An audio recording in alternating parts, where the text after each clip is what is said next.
Hey, what's up everybody? It's Lids, and we're back for some more Pyre Community RITE Night, and yes, if I sound different, it's because I am using a backup microphone. The usual microphone did kind of bite the dust, but we are back for some more multiplayer Pyre, featuring first and foremost none other than the members of the RITE Club Discord server, the place for all things multiplayer Pyre. And if you're interested in getting more involved in multiplayer Pyre, then the best way to do so is by joining the RITE Club Discord server, which you can do by clicking on that link right there. But those of you in chat, you are not off the hook. No, because you see the red circle with the white L below chat. You click on that and you'll find all the various requests you picked today, which now that I mention it, did I remember to activate those? Did I activate those? If not, I'll do that right now. But theoretically, if Lids remembered to activate those, that would include things like selecting players' exiles, masteries, songs, arenas, even Titan Stars are all fair game. No, that's definitely from yesterday's stream. All right, one moment. As soon as I started saying that, I was like, wait a second. Wait a second. I know I updated the emotes. Did I update the point rewards? Nope. Nope. 1 second. 1 second. Well, I mean, just look at all this. Look at all this stuff. We have, oh wait, hold on, other one. We have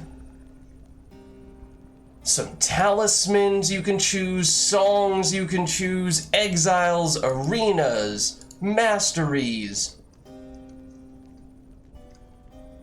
Turn customize off, sermon intro, Titan Stars, or even summon Falcon Ron. Unbelievable. Right? Right?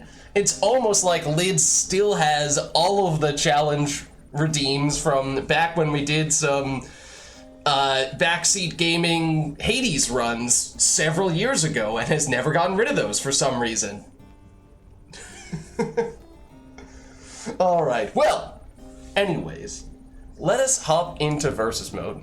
I'll reset us back to the defaults here, but also let me jump into Discord. I saw Anor was interested in getting in early because it's already getting late, and that is totally understandable. So happy to get you in if that is still of interest. Was it Lilac as well? I think that would mean Lilac would be next in the queue. Thaler, I think you are next in line after these two then. Yeah. Okay, by the looks of things. Did not get jump scared by the intro while listening to music? No, of course not. Don't be silly. What's up, everybody? How's it going, Frost King? Hi, Rotor. Good to see you. Good to see you. Okay, let me, oh, do I have Steam Friends up? Let me do that real quick. Okay. Let me get invite for Anor, invite for Lilac.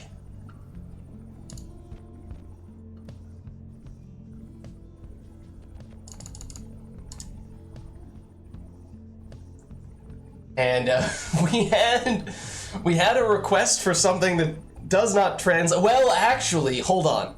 Wait. Weapons is a thing in Pyre. What, you say? Lids, what are you talking about?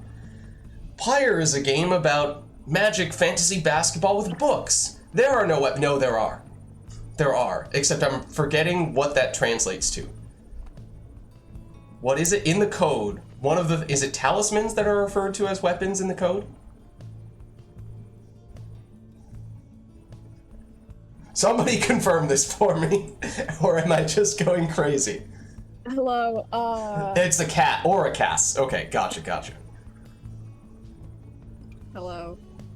Hello. Basically, what I'm trying to do is translate what was a request that was made in jest and turn it into an actual Pyre-related request, because, Thaler, you probably weren't thinking of that, but, Would you like to make a request regarding the players' auras and their casting?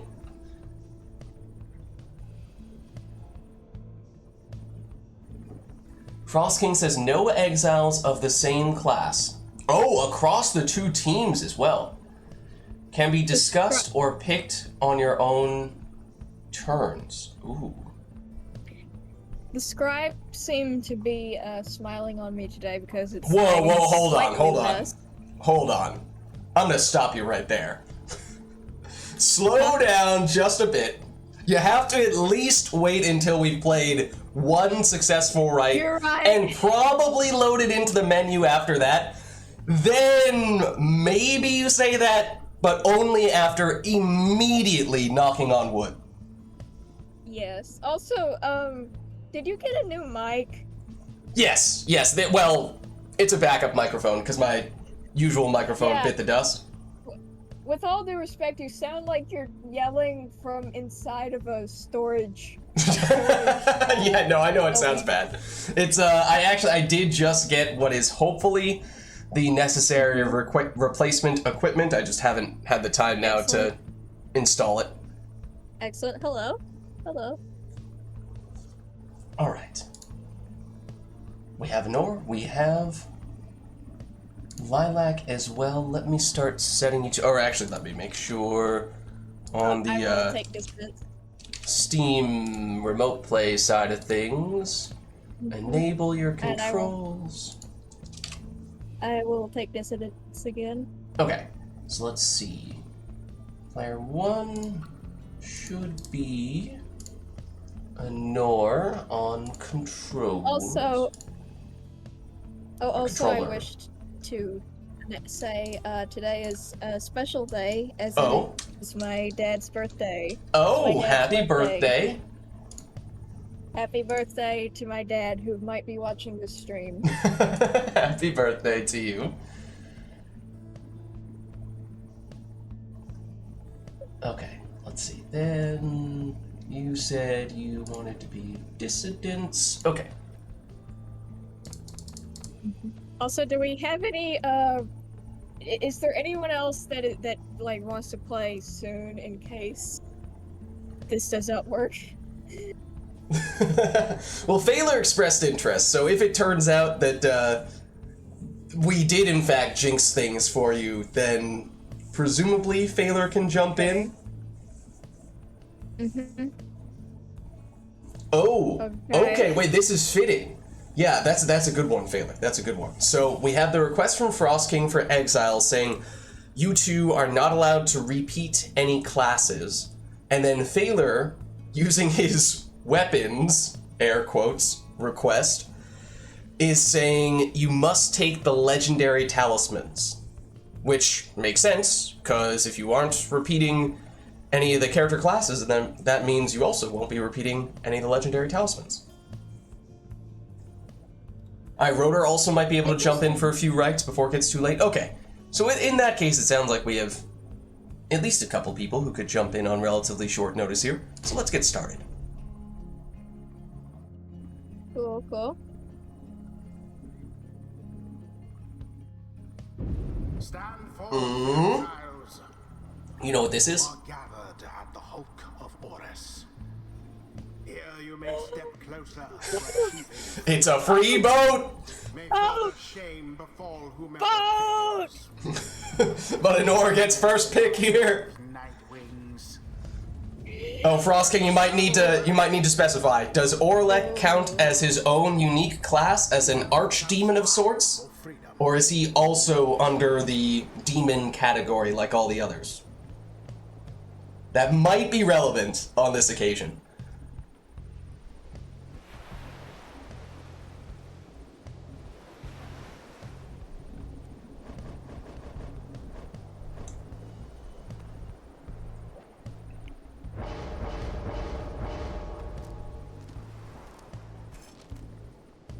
Okay. Orlek is being classified as a demon, so he counts in the same category as all the other demons. Meanwhile, Anor... Oh, hold on! We had a legendary talisman. Legendary talisman request thrown in there. Sneaking that one in. Just when you thought I wasn't paying attention. And you nearly did sneak that through, I might add.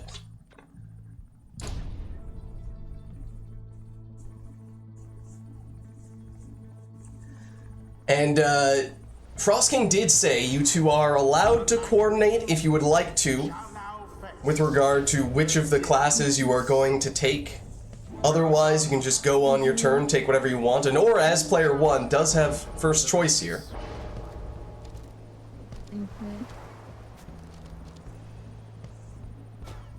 And she's going Triesta's Plume on Pamitha. And of course, given how we're talking about pairing the exiles with the lack of cursor movement here is concerning me. Lilac? Is it moving? No. Is it moving? No. What? Deactivate, I can see reactivate. it moving. What? I don't see anything moving. It's moving for me, I promise. What? Want me to send you a video? Or something? Wait. What happens if you start clicking on things? Now it's moving for me. Whatever you just did, now it's fine. It was not moving before, though. So I have no idea what you were seeing initially. I really wanted to see what happened if you started picking characters. You're just in this alternate reality. A parallel dimension. What did you say? Well, I was about to say... I don't know. What was that?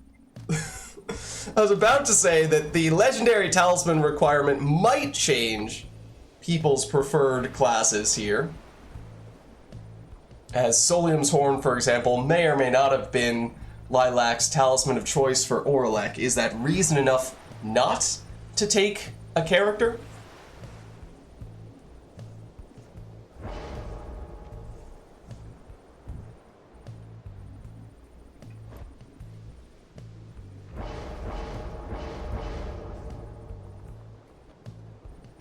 No, Lilac still does it. Orlek and... It's not lagging. It's not lagging as much as last week. But Okay, it's okay. still Knocking on lagging. wood. Knocking on wood, yes. As we were saying before, Orlek counts like any other demon, so all demons are locked now. We also have a harp has already been claimed with Anor's Pamitha. The other class is still there for the taking.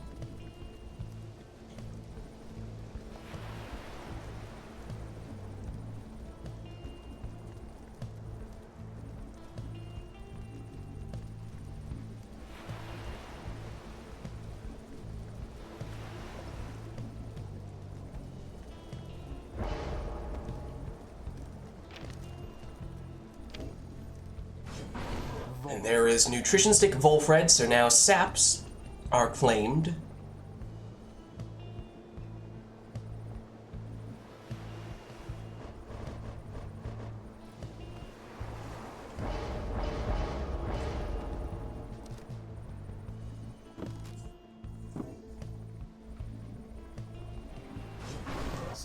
Lilac will take an Ores Scale Gilman, so now worms are claimed. And it's also interesting to think about this from a game theory standpoint in terms of, are there any classes, any characters that players are taking, not so much because they want that character, but more so because they want to deny their opponent the opportunity to use that character. Or they just go in 100% in their own personal interest.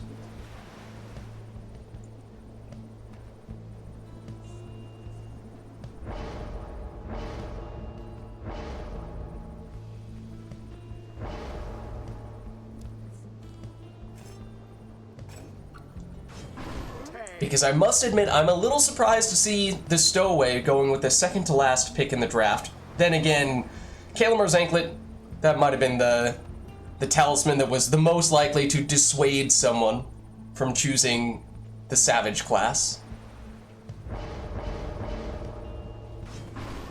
Arguably the weakest of the various legendary talismans, but here we go. Moment of truth. Our first match of the night, we have Anor on the left with the Night Wings and Lilac on the right with the Oh dissidents. my god, oh my god, oh my god. It's Orlek, and Oh he god, is oh slam god. dunking, courtesy of It's the boat functioning. magic. To a degree. Green went black. Green has gone black. Oh, okay. Wait, I'm back, I'm back, I'm back, I'm back. Okay, we're good. Okay. Maybe, I possibly. think it just froze. All right. Well, I'll give you guys a 3, 2, 1, go, and on go I'll hit resume. Oh, or not. Oh, okay. We can put it in the middle if you want, or Lilac can take it from the middle. All right, just go.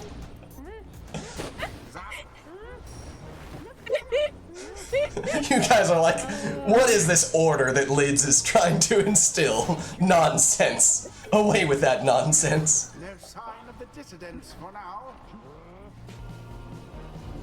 Anor. Opportunity for a 25 damage Volfred throw here. Okay. Dramatic pause. To the adversaries. For good measure. Both players faking each other out, or maybe just faking themselves out. Or like, looked like he was aiming for the boat magic there, but didn't really get much. Sometimes the boat giveth, but also the boat taketh away. Oh, and Anor with the safety of that sapling. Oh, except opts instead to blink a little bit closer. But got banished before she could do anything with that, and now instead it's the stowaway. She'll plunge. Now, of course, nobody has prayer beads in this case. So that means, well, technically, Pamitha has pseudo prayer beads if she's flying when she plunges. There is a chance, on this occasion, that Pamitha will come back. And she has. That was not guaranteed. But that is the one case in which exiles may be able to plunge and still return in the subsequent round. Or like, it was close to the Pyre, so we could never tell just how far he would have gone on that occasion, but it looked an awful lot like he got quite a bit of height there. Meanwhile, the stowaway with a quick 20-point plunge answer. Pamitha. Flying, so extra 5 damage, and again, chance to come back with a prayer beads effect, but this time it does not proc. So no Pamitha here for Anor, but 1 score might be all she needs.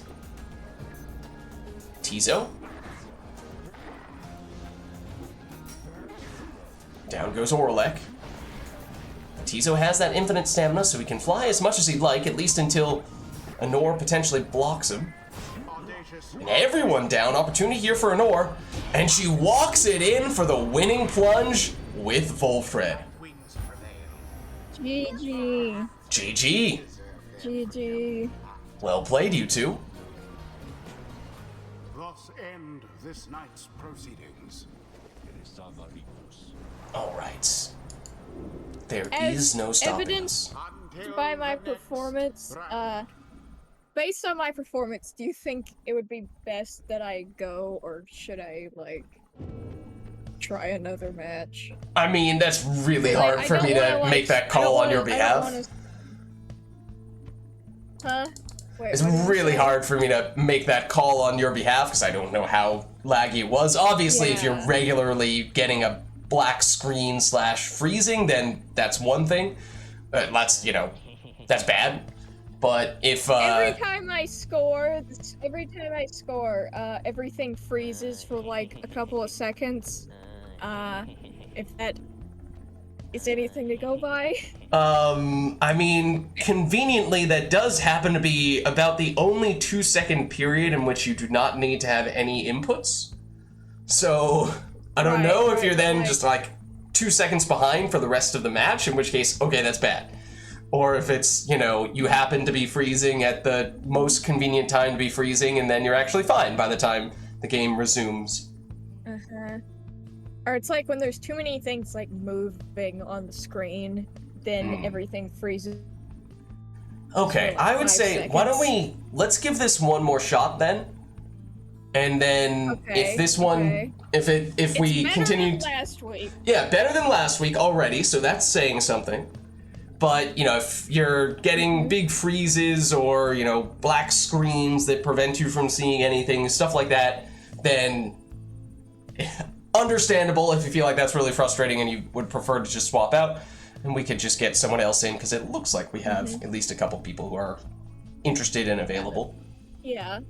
Like, like, it's kind of amusing for me, but I also don't want to like, I don't want to like, hold up the queue. I don't want to. Yeah, I mean, for other people.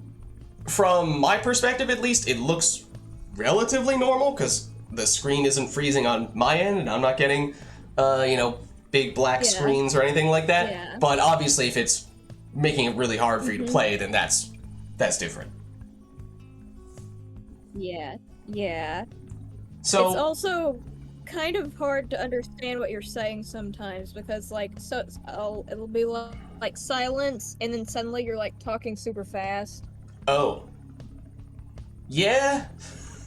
Well, let's give this one more shot then, and maybe we'll swap in Okay. someone after that. This sounds like the list of issues is growing. Next week, like during the week next week, I will work on trying to get this fixed. Okay, well, Anor did turn Customize off, so that means randomized, exiles, masteries, and talismans. Oh.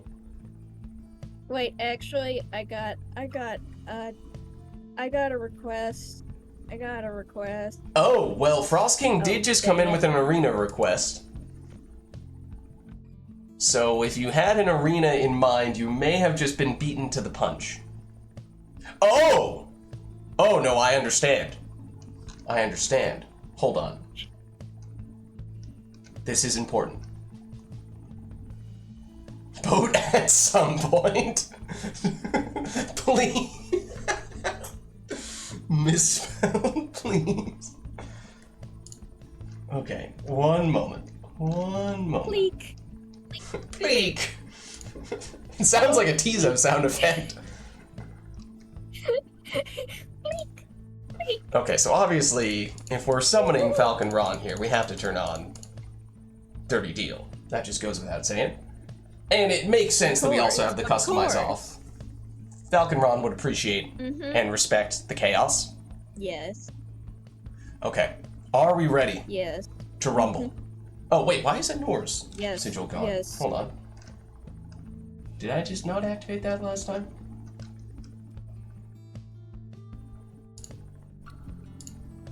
There we go. Maybe Ron has claimed both of us. Yeah, Ron has taken over. It's Ron against Ron. It's Ron's world, we're just living in it. I mean, it is Ron's downside. It is true. You remember the first... I remember a while ago, I tried to get a Ron v. Ron match. Oh, yeah. Well, what do we end up with here? It's double sap and demon for Anor. And it is Crone, Savage, an interesting Savage no less, and Tizo, the imp. I've noticed Anor has not moved. Is Anor still connected? Let me see. Cannot move for some reason. Oh no. Let's just take a second Play here. musical chairs. Yep, I think it might be time for exactly that. Oh, or unplug, replug. Also a good idea. Or uninvite, reinvite. Let me do that. Let's see. Excellent idea. Invite sent.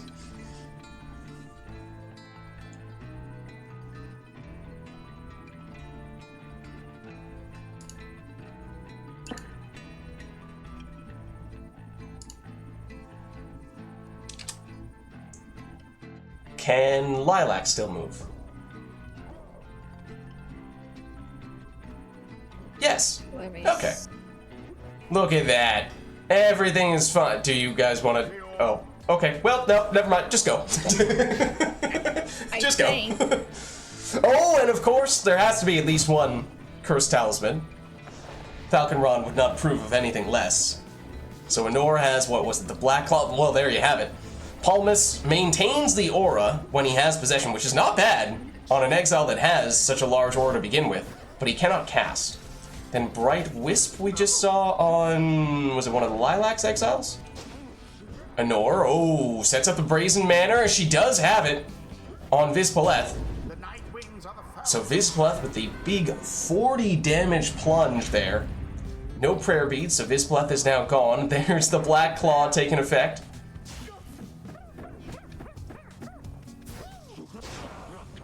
Oh, everyone down. Oh, okay. The orb is up. Am I being controlled by someone else? Genuine No, question. you're kind of just I assume this is when you're freezing. You're kind of just walking straight ahead and into walls every once in a while. Okay. Okay. Yeah. Or like stutter stepping right on top of where you are, which I am guessing is probably not something you're doing intentionally.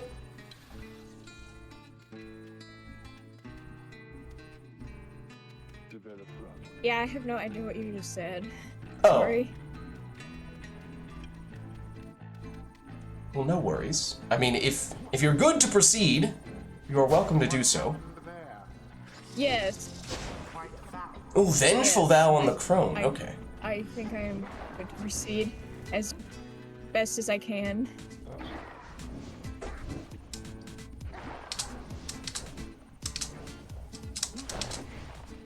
Gareth, obviously the best character on Lilac's team.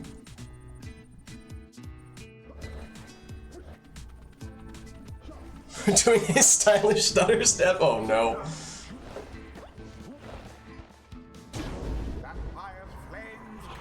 Never seen the reader get banished before.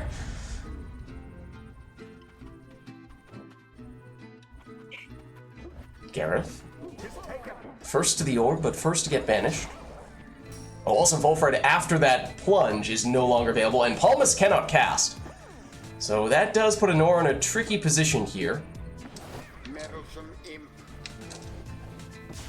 Oh, Gareth has false step! It was all part of his plan! How incredibly stylish. I should have known. I would expect nothing less.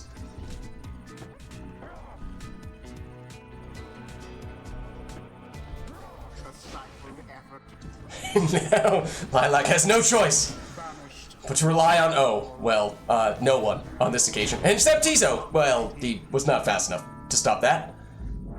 25 damage throw, and now that means one score likely all that Honor needs here.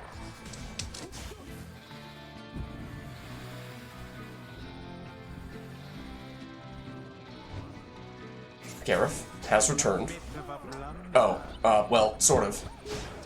Ooh, a very clutch banishment there from Tizo. Also, I just saw that technically Honor has Typhoon Bottle, which with 2 saps is probably not something she needed. Assuming one of those guys probably has Numbing Gust. I guess it's not guaranteed, well, with Customize off, but you can never know for sure.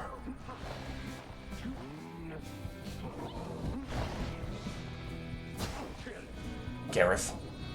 His moment to shine. Oh.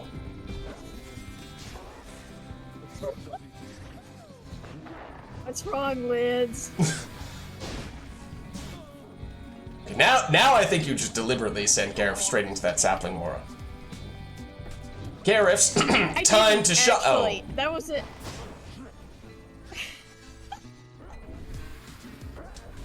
Gareth's time to shine. Look at that. Look at that. He was so close. That was incredible.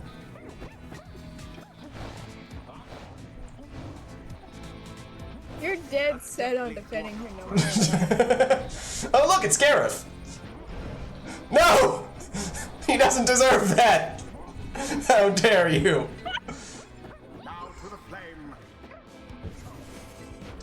Oh, Vispleth knocks back the defender, and with that throw, finishes the match. GG. It was as though the scribes GG. themselves stood by their side. Well played.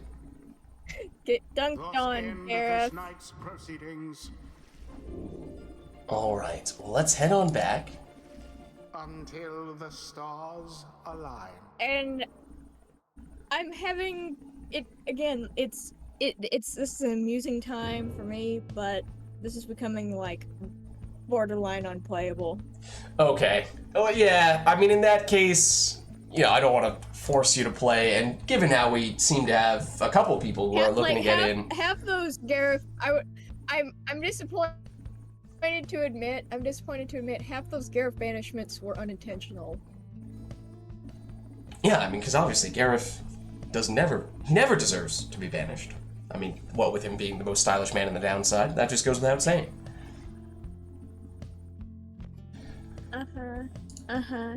All right. Well, on that note, we will. Grandpa.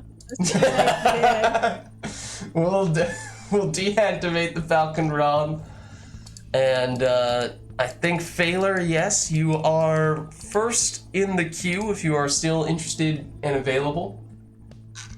Happy to get you in here, and Lilac, I release you.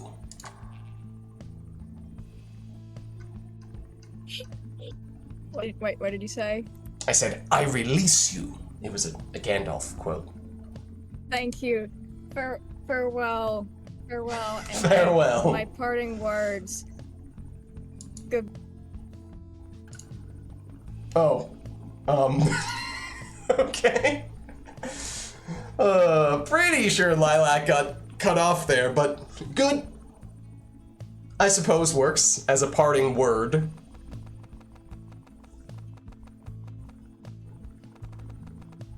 Okay. So it looks like we've... I'm in. And Phaler, I take it to mean you're player 2 here? Indeed. And I mean, I see you have the accuser selected right now. Is this because you're trying to mess with me, or are you actually looking... I'm going Fate. Okay. I had to ask, just to be sure.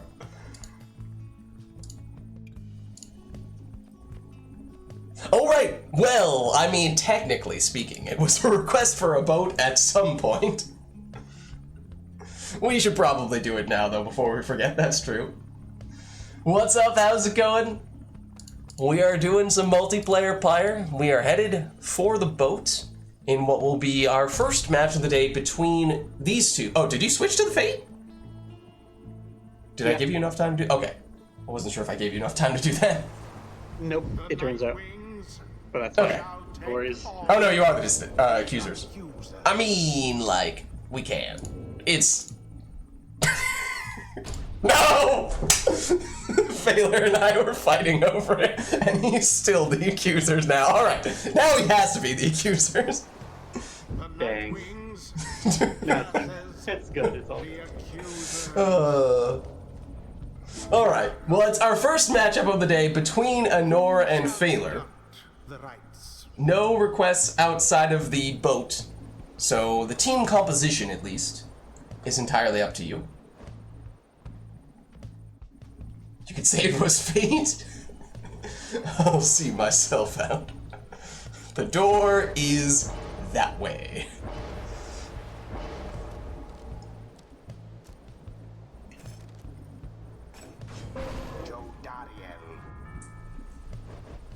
Alright, so it is Jody first for Anor.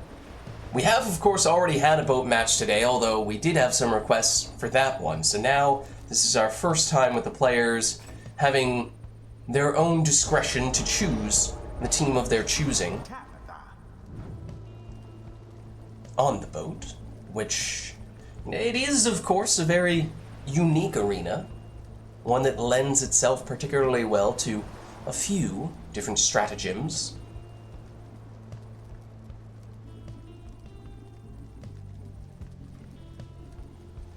To choose a team of their choosing. Look, okay? It happens sometimes.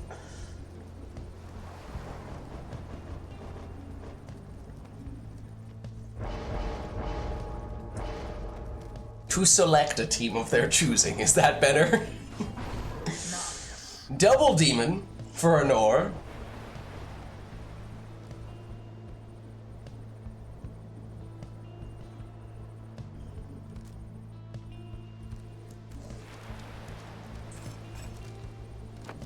We already have some stuff getting planned for the next go-round. But for this one, Phaler will also take a demon, though in his case he believe he took the Titan Tooth, did he not? Which, of course, on the boat is particularly troubling for Anor, as it can stun very easily. So Anor will answer with a Titan Tooth of her own, though in this case it's on a harp instead of on a demon.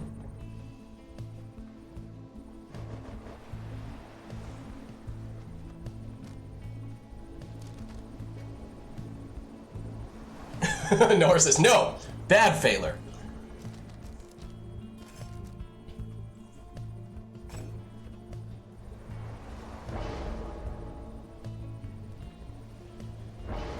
Want to wait one more right before the Fate versus the Beyonders one? Well, Failure will finish with a speedy Udmilda. And here we go. Failure swaps into Ignarius, and there's the Titan Tooth taking effect. Anor activated the Brazen Manor, but in the meantime, Failure was busy plunging.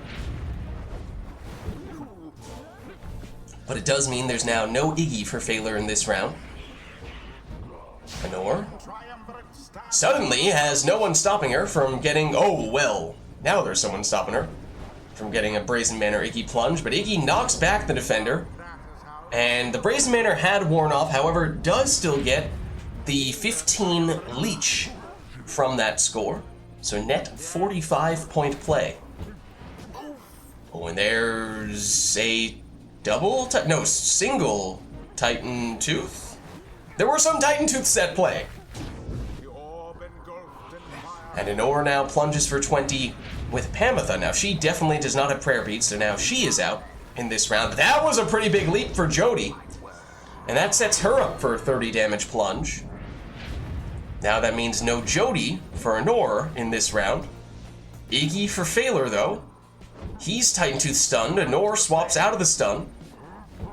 Sets up the Brazen Manor on Iggy. Of course, if she's quick, that means she gets the extra 10 damage. Gets a couple of banishments with Iggy. Then gets sent backwards, although it's actually closer to the Pyre, practically. However, it's Pamitha, though. She's the one who actually finishes off that play. The 20 damage plunge there. Iggy off to a quick start here for Failure. A ferocious plunge indeed. Jody takes out Tamitha, but then gets banished by Udmilda. Udmilda, the only one back for Failure at the moment. Now Udmilda returns as well. Anor nearly snuck through with Pamitha, and did, in fact, find a way to get in there, and that means only 15 Pyre life left for Failure. So one score, likely all that Anor would need here. Iggy, his attempt is thwarted here. But now it's Udmilda, but she doesn't have time to throw it. So it's back with Anor, Jody, Iggy, back to Jody. Oh, dispossessed, but that boat magic was about to take her in for a game-winning plunge. Nearly happened there as well, but this time, Anor seals the deal. The Night Wings prevail. And what the GG. victory was. The rite is ended. Well played, you two. All right, let's head on back. Until the next rite.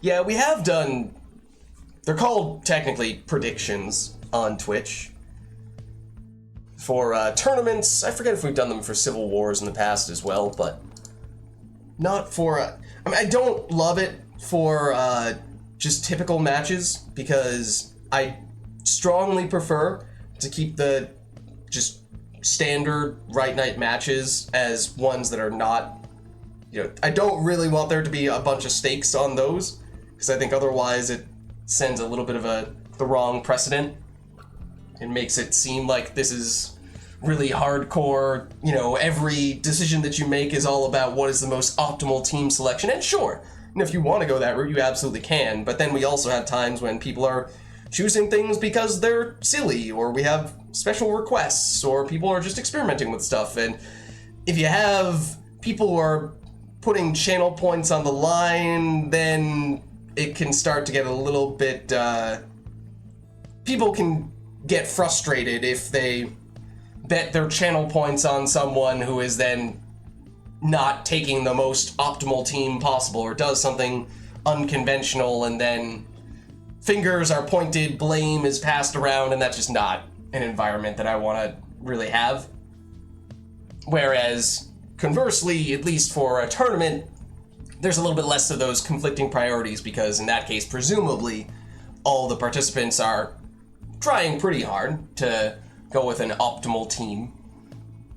So you're less likely to get that people in chat really wanting a particular person to play in the most optimal way, only for the person to do something that would displease the people in chat. Yes, the triumvirate. Good call. Okay, and then Lilac, you were saying delay the... Oh, wait, what?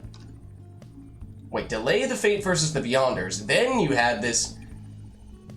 Not gonna lie, Lilac. As soon as I... Not that that request, the second Exiles request, was that long, but as soon as I read the line, Barker goes to... I immediately assumed that was a Chewing Dragon request, and was surprised to see that it was actually your name next to that.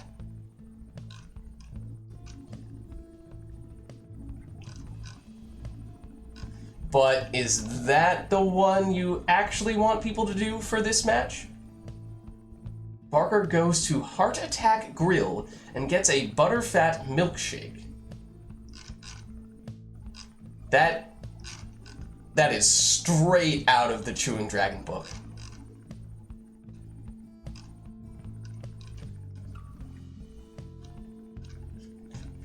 Vague, not directly related to Pyre, a lot of context missing here. Right? You're not the only one, Anor. Grill can be the nest, okay.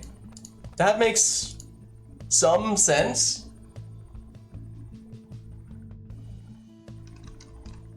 Was that an exile request for Barker?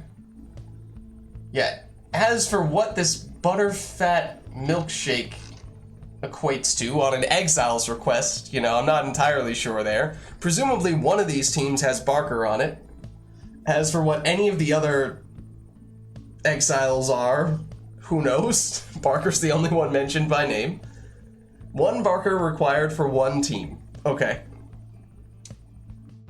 Let's head over to the nest, and you know we'll try to figure this out. The Night Wings shall take on the Fate. Welcome. Barker team's other exiles will be whoever would join him at the grill. The opposing team is composed of all the grill employees. So someone is Barker and Co. Someone... Butterfat Milkshake is the orb? Of course. That goes without saying. So much so that neither of us needed to say it. Everyone already knew.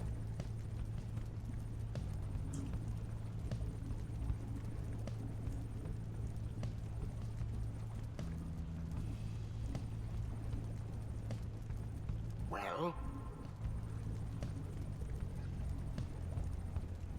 Baylor, do you have any preference when it comes to... Barker, sure. Baylor's Team Barker? Seems like in that case, Anor, you are Team Heart Attack Grill employees.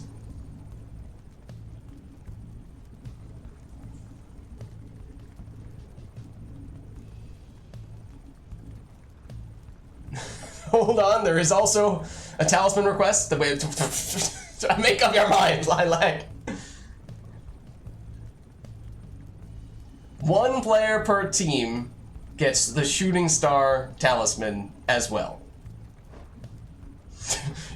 You get a Shooting Star! You get a Shooting Star! You all get Shooting Stars!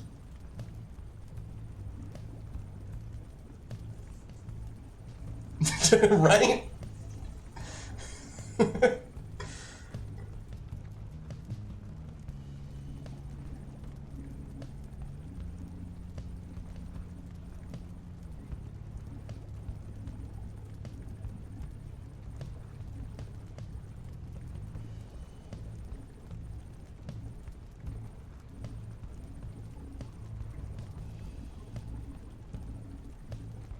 Who fits the... Well, you're the employees, I know, so who would be working at the grill?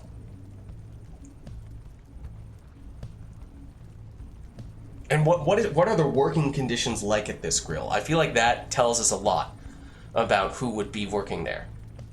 Who's the manager of this grill? Right. Like, if we're talking about a bunch of disgruntled people who don't like their job, you know, Lendl might rise near the top of the list. If we're talking about, oh, this is actually an esteemed establishment, then with very skilled chefs and cooks, maybe Hedwyn makes more sense.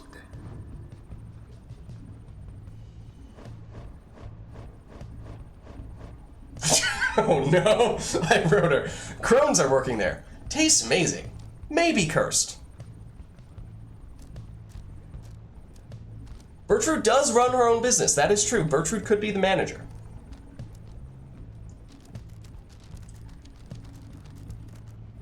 Yeah, Nor could do it from, you know, have one person be the manager, another person be the cook, and then, I don't know, have the third person be the cashier or something like that.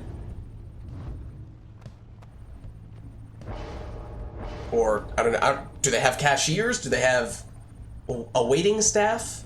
I don't know how this business is run.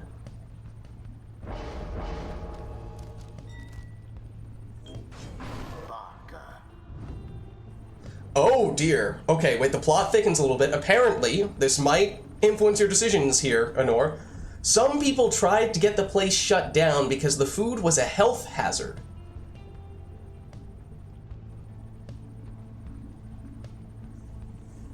So maybe some somewhat questionable business practices in that case.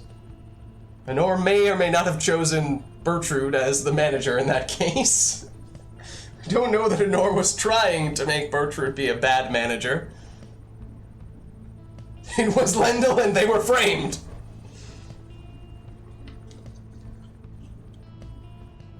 It's not his fault.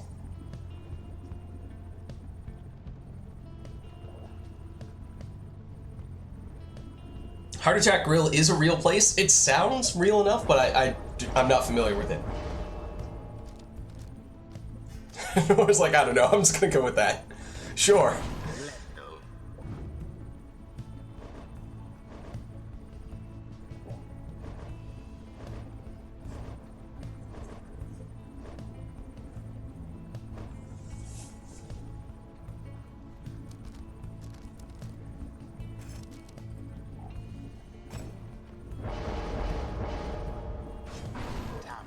Alright, Tamitha, that's the second, or the first person going along with Barker. I can believe that.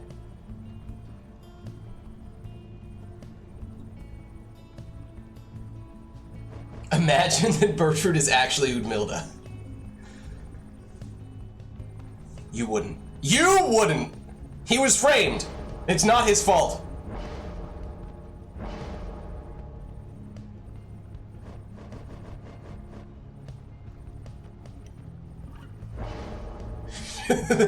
Frost King is asking the real questions right now.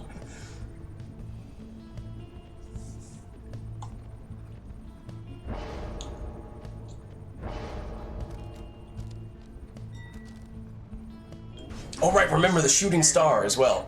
1 shooting star per team, and Deluge will be the 3rd employee, and he will have the shooting star. I honestly did not even notice if Failer's already taken one. Messenger. Oh, Messenger in. The second person to tag along with Barker. Okay, and there is the shooting star. So obviously, Failer has one as well. Seemingly unfair. The orb is up. Oh, and there's the vanishing throw for you. The night wings But it's Phaler with a quick counterattack. Tamitha hanging out near the pyre. She's able to plunge in for 20. Barker, he's thwarted, at least initially. Second attempt, though, he banishes the defender, then follows it in for a 15 damage plunge. Bertrude slash Udmilda, and now Tamitha as well taken out. Now with Barker's plunge, he did not have prayer beads, so he is out permanently in this round. And Lendl just got taken out by the exploding messenger imp as well. Bertrude slash Udmilda, though, with the unblockable throw, good for 29 damage here. The orb is taken. You know, it is hard to read chat mid-match while also commentating on the match. However, reading just the line, if Barker wins, he gets special milkshake powers. You know, that was something. Meanwhile, speaking of Barker, here he is banishing one of the defenders, but... well, banishing two defenders, technically, but couldn't quite get the score there. Tamitha against Lendl. Tamitha sneaks past.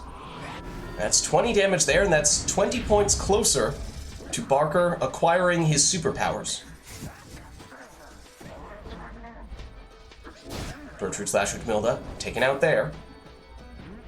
Tamitha sidesteps the cast, and once again, sidesteps Lendl as well.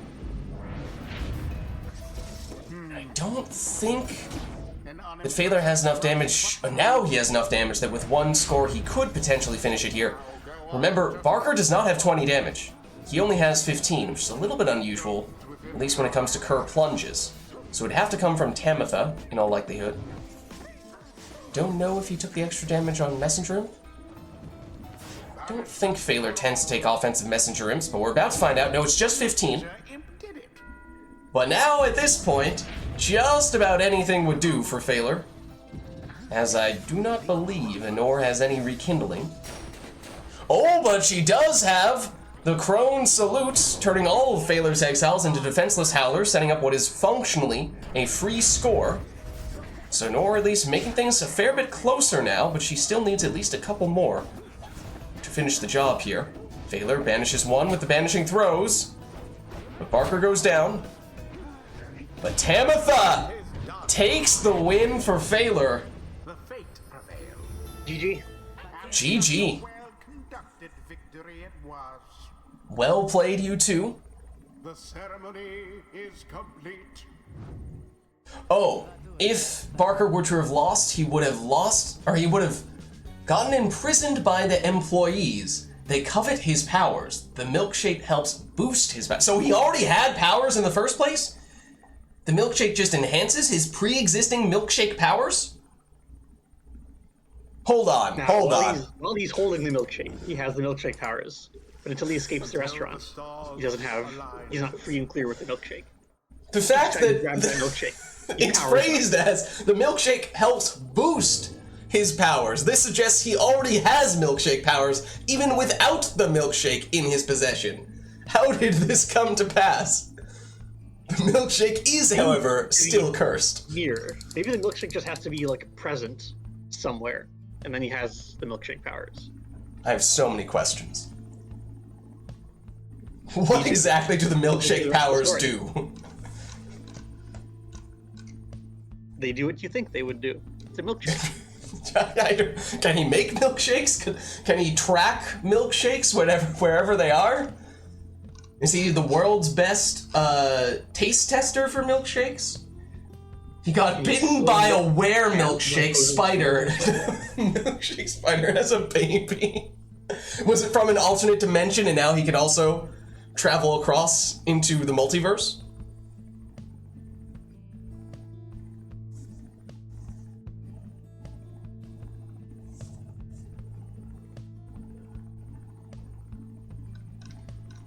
Also, for what it's worth, Lilac, you did have that other request that you suggested we put on hold so that we could first do the Barker stuff. What was it was, I thought, the stowaway... Wasn't it? Wait, where'd it go? Fate versus the Beyonders. was your original exile request. Do you still want that?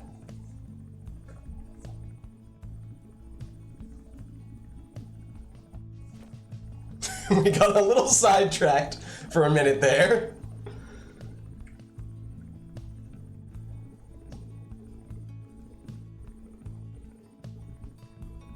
Still want it? Okay. So Fate versus Beyonders. I leave it up to, well, unless Lilac wants to specify who takes which team. Are you okay? Okay. That is fair. And now Honor is going to play as the Fate in terms of the characters she selects, and Phaler will play with Beyonder characters, I imagine. Perhaps. I mean, Honor picks first here. Lilac is okay. Don't worry. Everything is fine.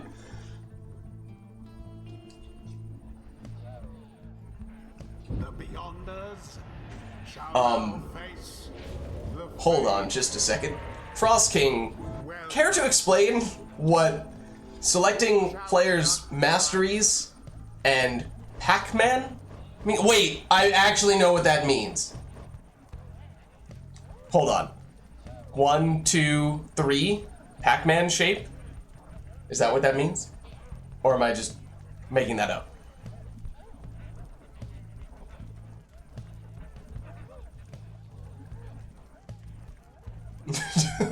Otherwise, I have no clue.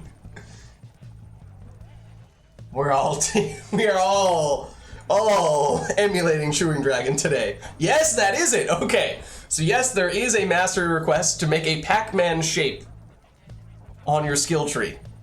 Can it go in either direction? Or does it have to be in that direction that I showed initially?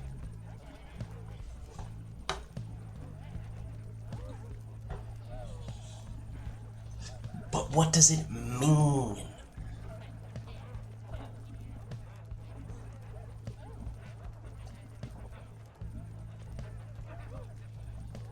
I mean, I feel like for Kurz, it's a fairly straightforward option. Also, Honor could take the Fate if she wanted to.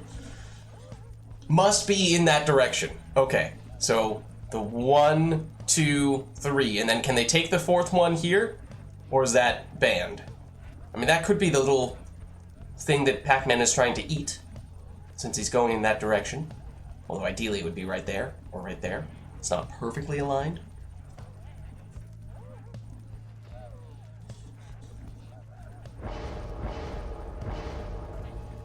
You can take the fourth on, or the right side first mastery. You are allowed to take the right side first mastery. That is okay. Alright. So Pac-Man it is. I mean, for what it's worth, that is the oftentimes preferred Kerr mastery setup. So Honor will claim it, but that means Honor has now claimed the Fate, which means Phaler, despite representing the Fate here in raiment colors, will actually be playing as the Beyonders in terms of exiles.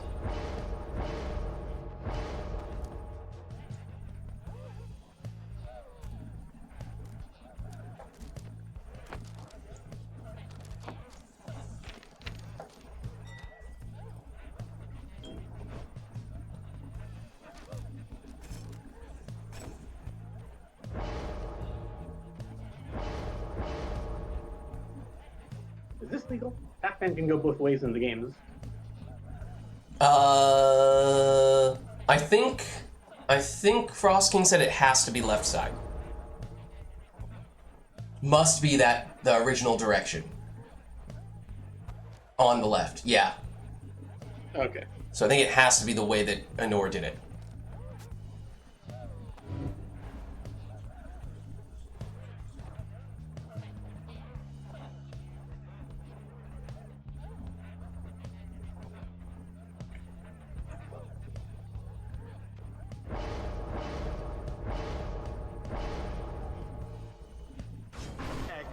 Oh no, the lore continues. The Beyonders have tricked the Fate, imprisoned them in the Beyonder Crystal, and impersonated them. the Fate is now fighting a desperate right for their freedom. Gasp indeed.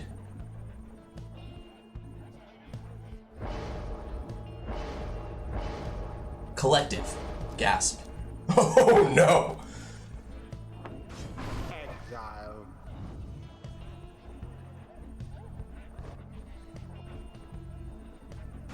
Sap.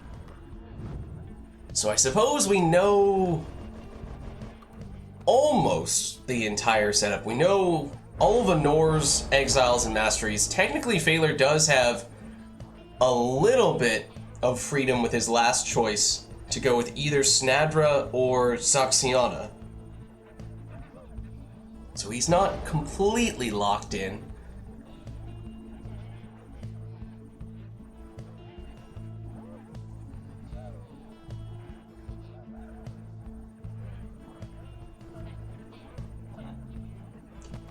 Oh, Saxiana's Chastity. No, you're right. You're right.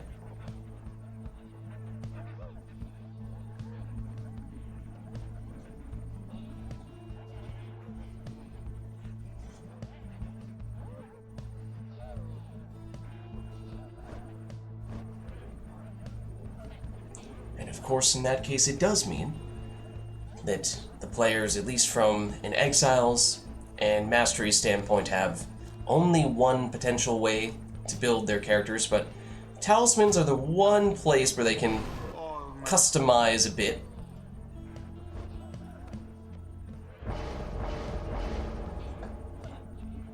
Can I take this one, or does it have to be the other side? I think it has to be the other side. He can't have the Pac-Man can't have the thing he's eating in his mouth, I guess. I don't think so. I think at that point you're no longer a Pac-Man, you're just a block. A rhombus.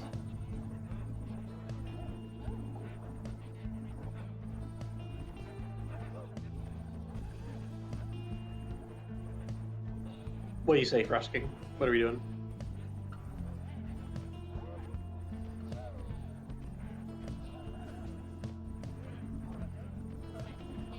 I think he had said it had to be the first one on the right side.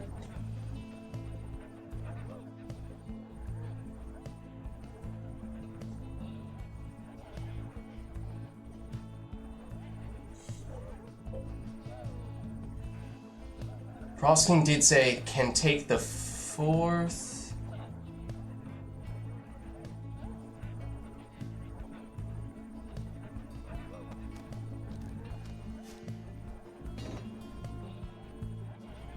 The one on the right because you didn't think this through properly. Okay. Fair enough. Alright, well here we go. Highroader laid out the stakes here. Apparently, the Fate have been trapped in the Beyonder Crystal, and the Beyonders have impersonated the Fate, and only by achieving victory here in this rite can the Fate win back their freedom and escape from this prison. And Nor is off to a quick start here. However, with that Stubborn Flame, her damage is getting reduced by 10 whenever she is in the lead. Phalar with a quick 6 damage throw here. Does mean Nor is still in the lead, and so that Stubborn Flame is still active, but after that plunge, that may no longer be the case. Wait. Oh, that was so confusing, hearing him say the Fate gained an edge, where it's like, wait, no, the Fate are now behind. Well, kind of, sort of, except depends what you mean by Fate. We're talking based on raiment colors, or based on the characters? Well, with Dying Flame active, that gave some extra damage there. So now, maybe it's better to just refer to them by the players' names. Honor is now in the lead. As soon as we start saying Fate and Beyonders, I'm just going to confuse myself and probably confuse you as well.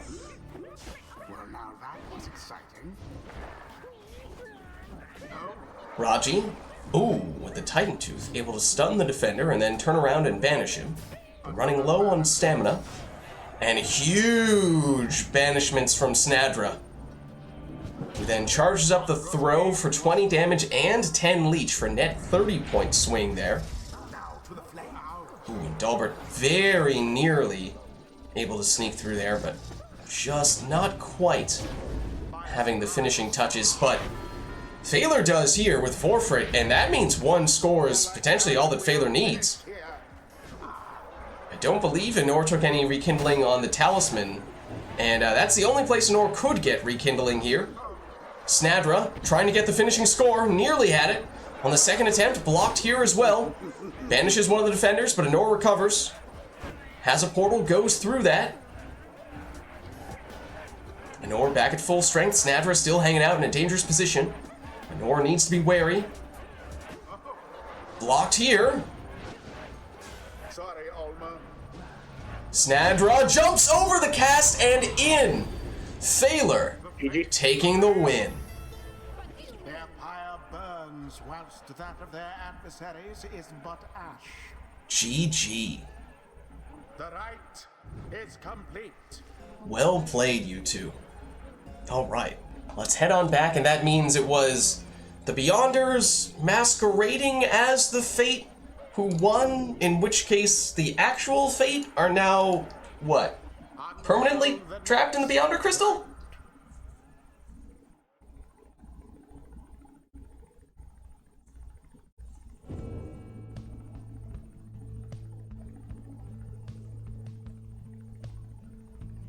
I'll leave it to the scholars and the scribes to inform us as to what exactly the lore implications are here.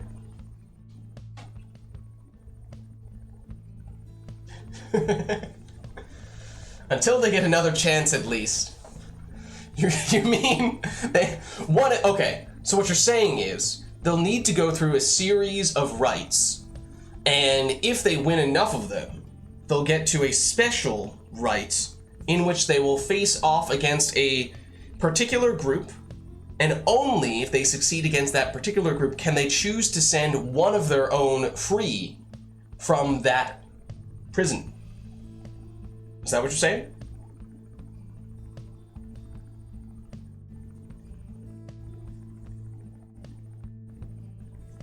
I mean, I'm just theorizing here.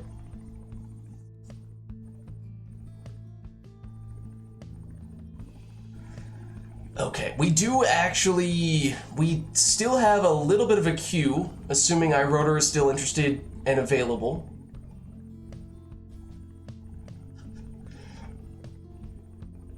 I knew where this was going, iRotor. iRotor's like, that would be a great idea, but we need more teams for that.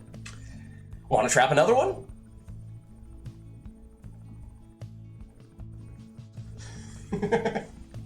Well, okay. Anor, do you want to switch back to the Nightwings?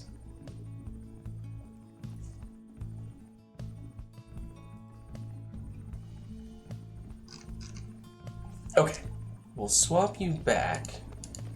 And so Anor says she's good for maybe a couple more. And then looks like we'll have, in all likelihood, iRotor take her spot after that. Okay, but is there anything we're looking for in this one, dare I ask?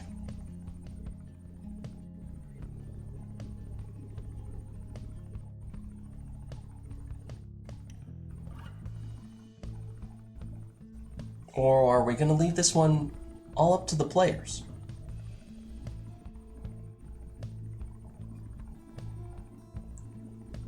I don't think we have anything left in the queue, although I could be mistaken there. Phaler chooses the song, says Anor. Phaler, what is your song of choosing? Oh no, and we have an exile's request, and it is, would seem a bit of a narrative.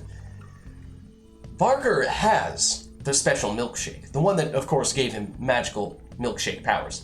With his new powers, he decided to go on a rampage, and he enlists the help of his ex, Ruki.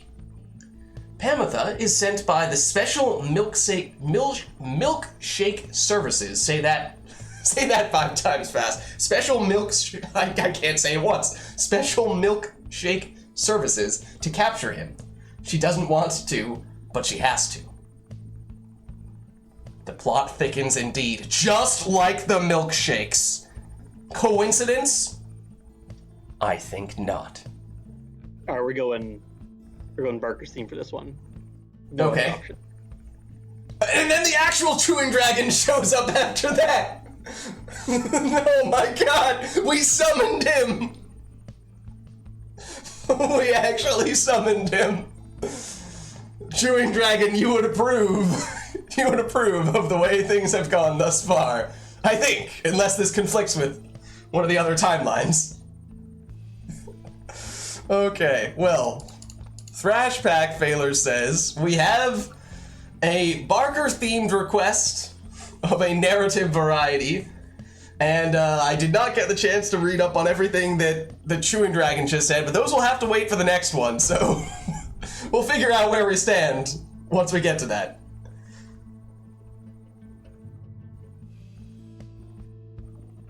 The Night Wings shall confront the fate.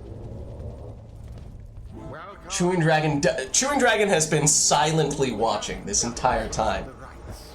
sitting in an evil chair as he swivels around. Very dark room with dramatic lighting, just barely illuminating his face. Just enough so that you can see as he, as he slowly twirls his mustache and goes, yes, yes, I do approve.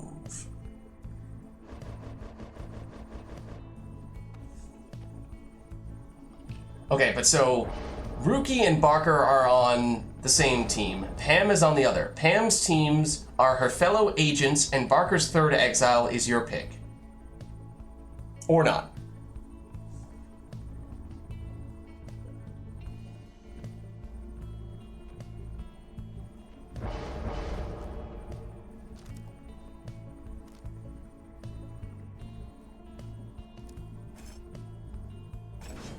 Sandra.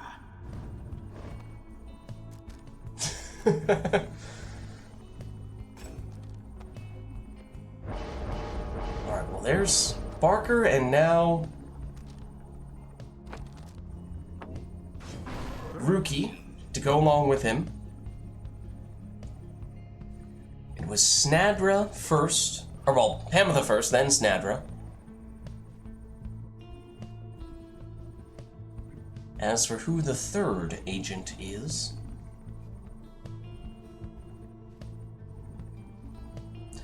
Whoa, oh, wait, I don't even remember what the Dallas... Give Barker the one that makes him explode?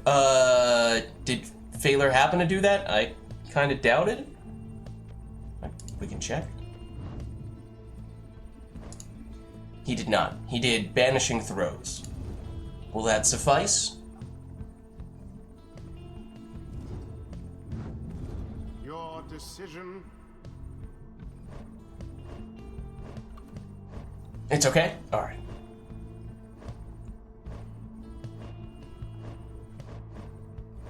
What? What is it?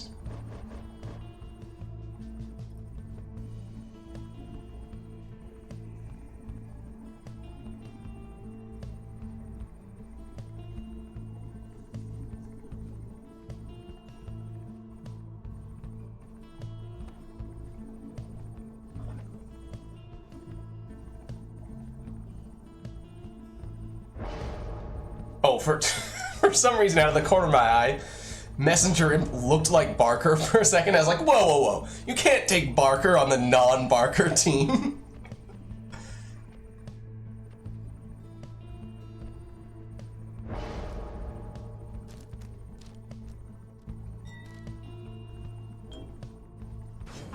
Messenger. Okay, but Messenger Imp is the third agent.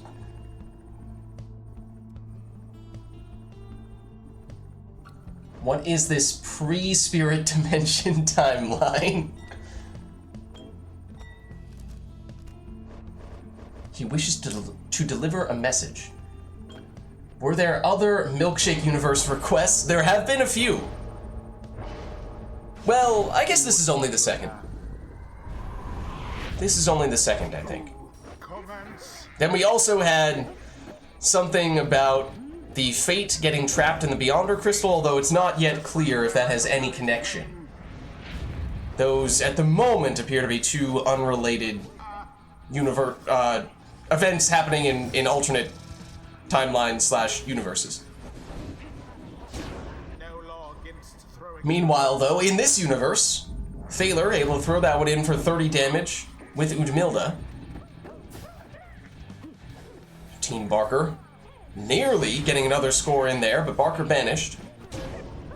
Per the sacred And instead it's 23 damage coming from Messenger Imp, but he did not have Prayer Bead, so he's now gone in this round, and with that 20 damage plunge, Teen Barker potentially just one score away, at least if it's coming from Udmilda, and she has the Crone Salute! And there it is. the fate prevails. Teen GG. Barker prevails. GG. Their adversaries Milkshake utterly. powers, man. The right is done. Okay, wait, hold on. In 2026, every watcher will have their own universe happening at the same time. We will have to make me remember all of them. Time to start planning. Break out the notes. The next right. Reader, what are you doing? Writing is forbidden in the downside. Okay, let me go back and check what Chewing Dragon was requesting. Wait, what? Lilac goes to the Heart Attack Grill. Surely you saw the previous request that was regarding Heart Attack Grill with her exile friends. However, they have a fight over the butter milkshake with other customers. Whoa, whoa, whoa, whoa, whoa. Are you suggesting that Lilac is also in this universe? That sounds extremely dangerous. Meanwhile, Nor says, let's throw out a dirty deal.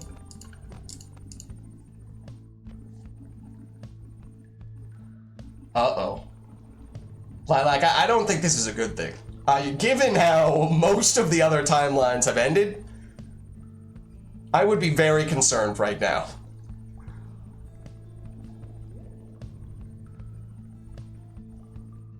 This first step may seem innocent enough, but I think we've all seen where these things tend to head.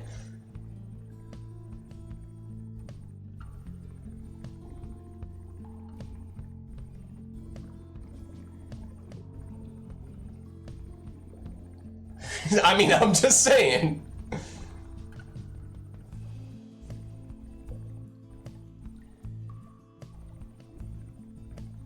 I don't know, Frost King. I think at best it's a 50-50.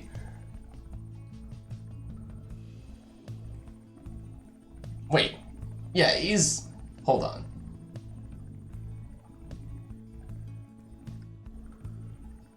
Lilac is in the milkshake universe.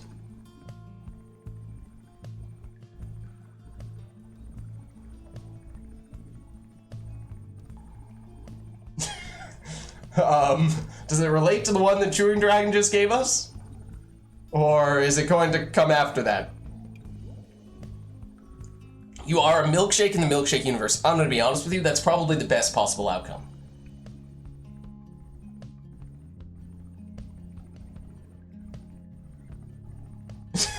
Come on, Lilac, keep up with the lore.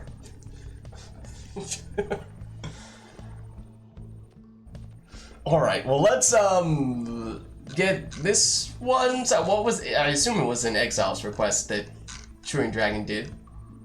Yes. Exile's request for Lilac goes to the Heart Attack Grill with Exile friends. However, they have a fight over the butter milkshake with other customers, and Lilac may or may not be a milkshake. We have yet to confirm that.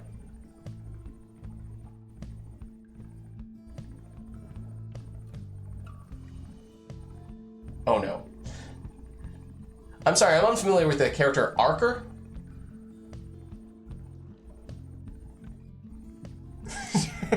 Alright, let's do Chewing Dragons, then we'll do Lilacs after that, and then I think Honor was saying she was looking to swap out soon, so I don't know if that's still the case. It might be that we are passing the torch to iRotor mid-narrative, and who knows what might happen with someone else in the driver's seat here. Honor says yes, this will be her last.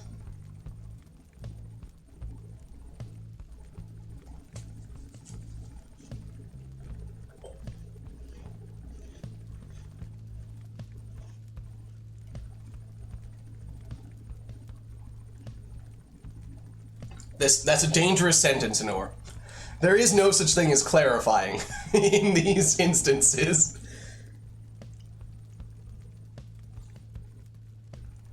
Are we going with Lilacs?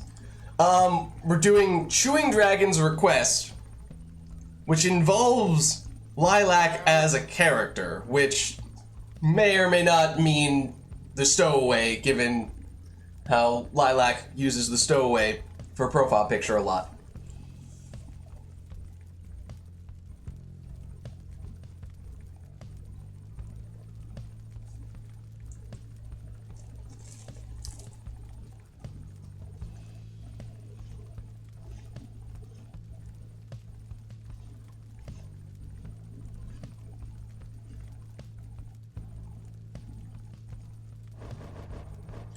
Yeah!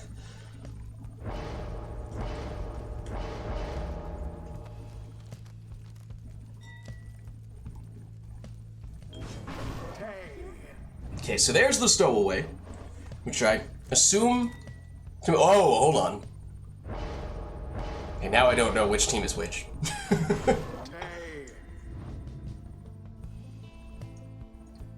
Now I'm very confused.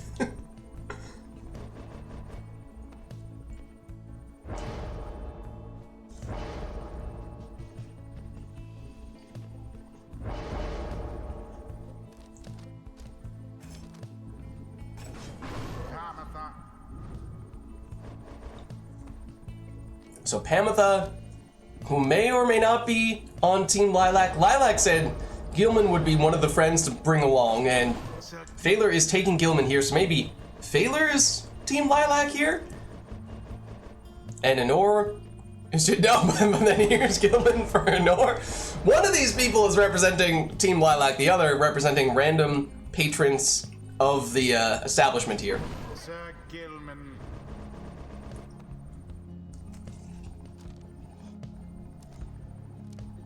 You and me both, Frost King. You and me both.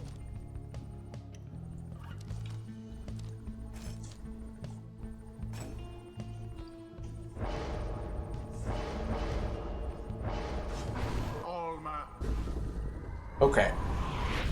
So, The orb is up. I'm not really sure what the lore background is for this one anymore. Something about a milkshake at a grill. But both players might be representing the same team. Or perhaps you could interpret either player as representing either team. So I'm not really sure what the implications are at this point. Shall the fates press their luck? So, you know, I think, as always, there's a lot of room for interpretation here.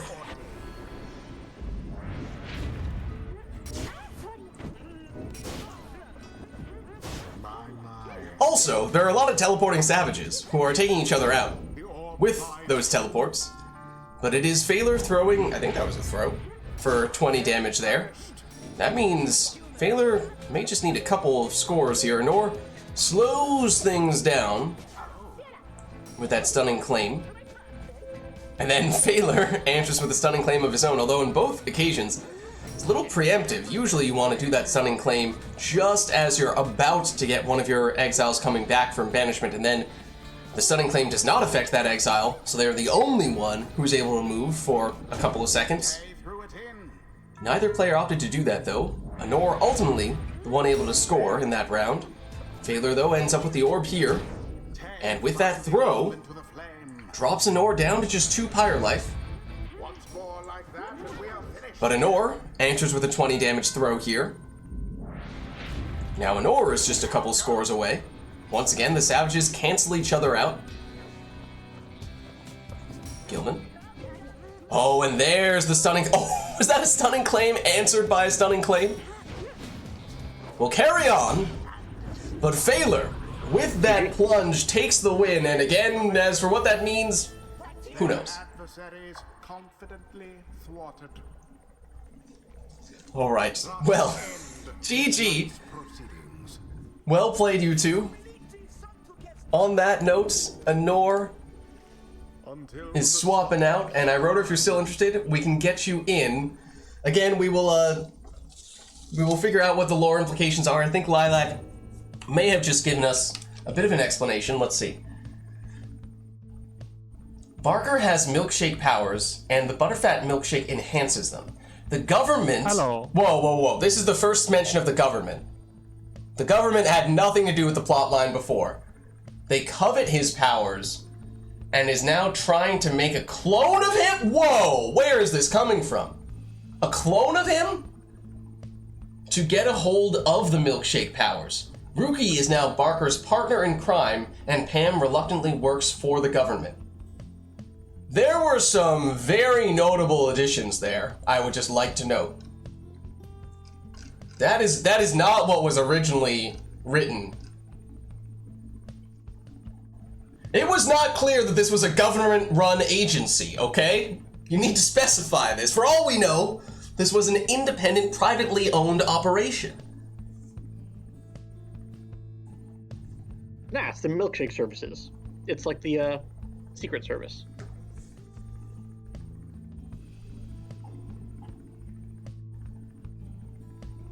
The clone was mentioned? Oh, hold on. There was mention of a clone?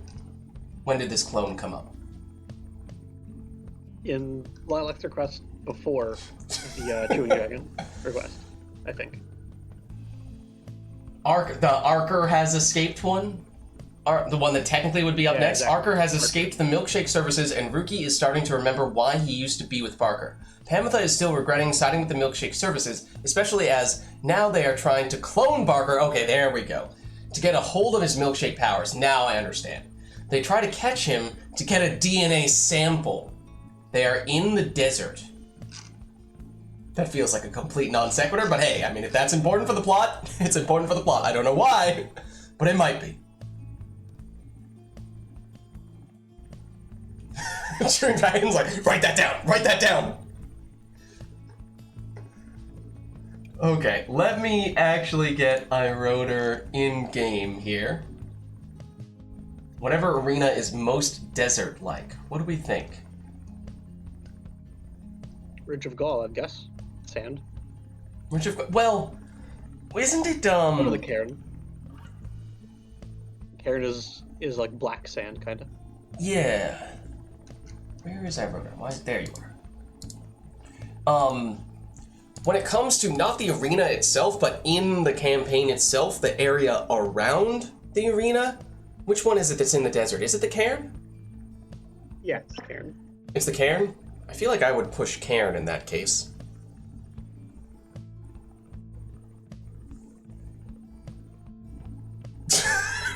What? Okay, so the arena is whatever's most desert-like. It seems like we're thinking either Ridge of Gold or the Cairn. Personally, I would push for the Cairn. But also, fun fact, Barker has a motorcycle. He's cool like Shadow the Hedgehog. The fact that you use Shadow the Hedgehog as a reference for what is cool is, you know, interpret that however you will.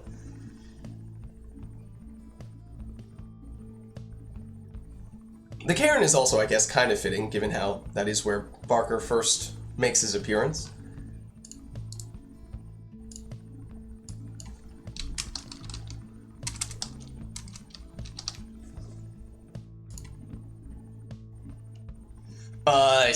You know, I couldn't really say I've ever owned a Sonic game, so I don't really have an opinion one way or the other.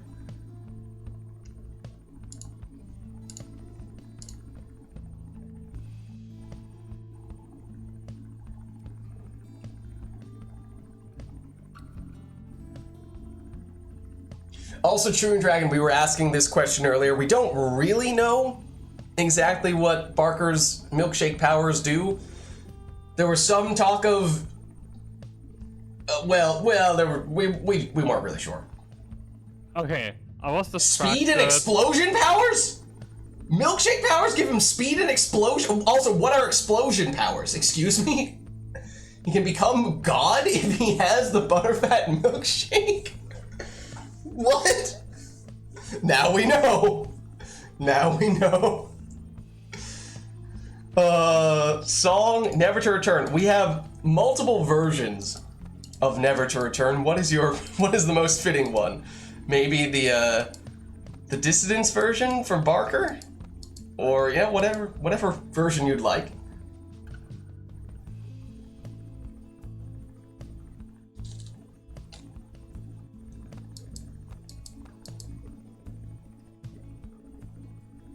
Dissidence version? Okay.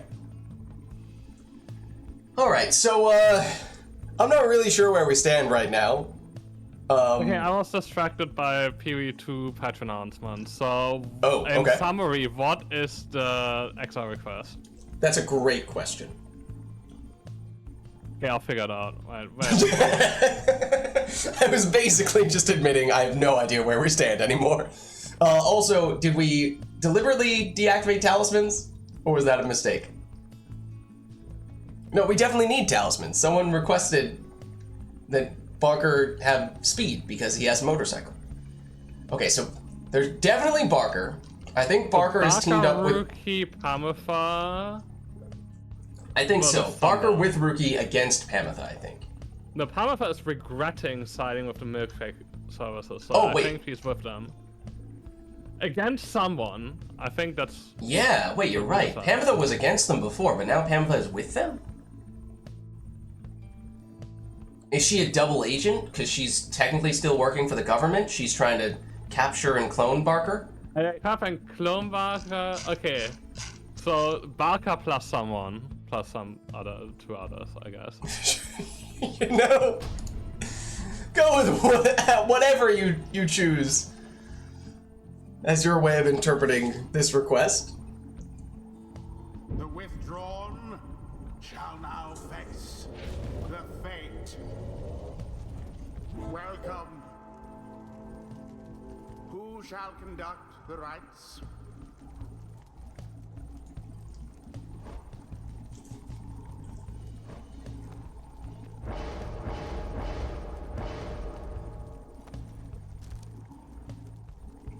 How to interpret this talisman one? He has a motorcycle. They give him speed and explosion power. Okay, like motorcycle. What's a motorcycle? What's not just speed? I mean, I assumed it would mean Tailwind Crest, but if you have another interpretation, I'm open to hearing it.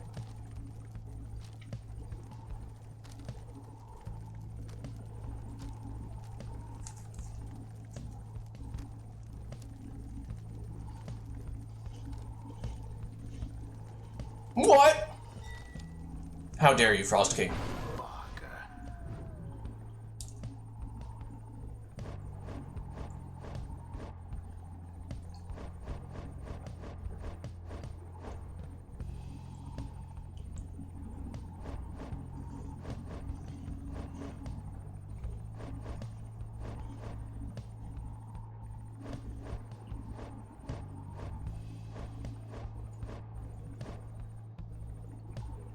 Alright, so I gotta pick who I think is gonna be a government agent trying to clone Barker.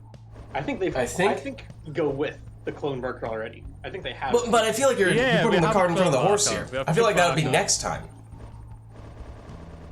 I feel like only if you win would you get Barker cloned. Choose someone. Oh wait, I think that was the tunnel. Wait, I think they're trying to get a DNA sample from him. Alright. Let me. Let's... I said trying to clone Barker. Okay, but okay. Yeah, you have not yet cloned him, I don't think.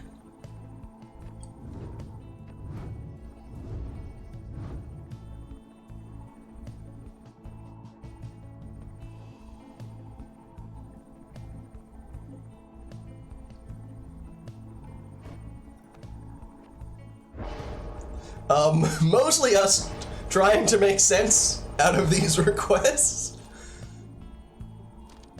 And also trying to interpret how best to demonstrate Barker's motorcycle.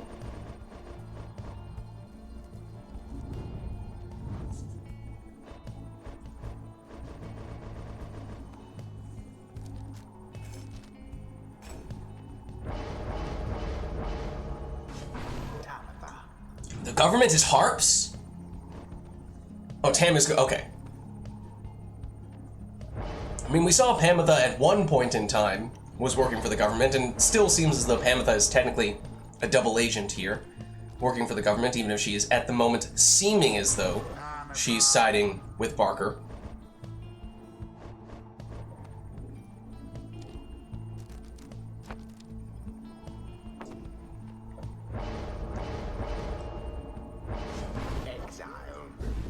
Pam isn't a double agent yet, but you'll let it slide? Okay.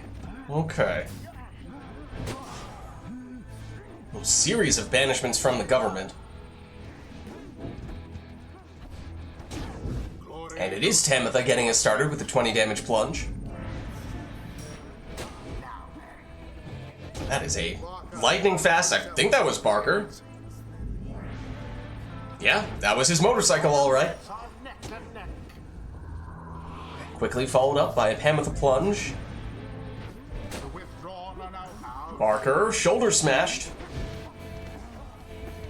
Tamitha sneaks past Rookie.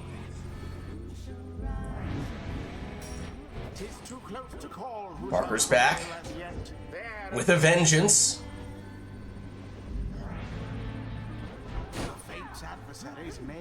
Now Pamitha, Fry Rotor, and Team Barker.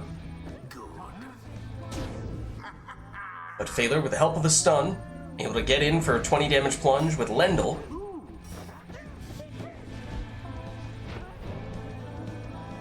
Raji, straight in. Plunging for 15 here. Now, does Phaler have a source of 25 damage? I think he only goes up to 20 here. So it means he would still need at least 2 scores. Rotor with Pamitha. Patient. Oh, but flew past the Pyre there. Oh, but what a snipe from Rookie. Barker against Tamitha. But Tamitha makes it through, and with that plunge means one more hit, and this could be Phaler's match to win. Oh, somehow Pamitha threaded the needle there, except that's not what Rotor wanted to do with a cast. Here comes Lendl! Did it? And he takes the win. And perhaps, in doing so, takes a DNA sample from Barker. GG. I don't know, we'll see. We'll see, but that seemed to be what the foreshadowing was suggesting. Arker, right? The clone is not Barker, the clone is Arker. Very good point, Frost King. Very good point.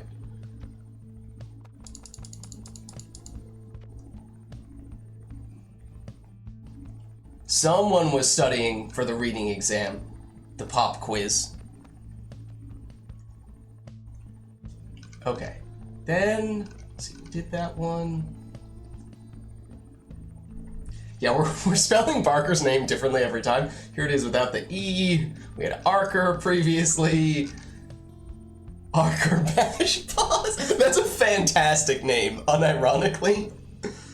Bash Paws is a fantastic last name. Oh. Okay, well. Okay, I'm gonna make an executive decision here. I'm all for us making silly requests with their own lore and what have you. Let's keep real people out of it. So, Frost King, if you would like to revise your exiled request, you're welcome to do so, but given, as I was kind of alluding to before, given how sometimes these silly stories have gone in rather dark directions. I just don't want to put us in a situation where it becomes very awkward if we're talking about, you know, actual people.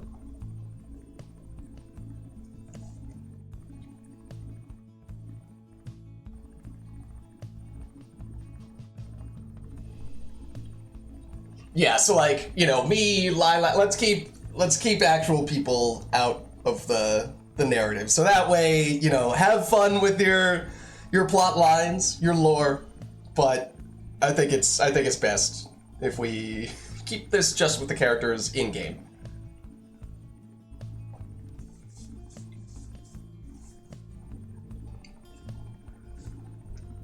Meanwhile, also Lilac said, the Special Milkshake Services gets a DNA sample and begins making the clone. Meanwhile, Rookie goes to the heart attack. Why is everything happening at this grill?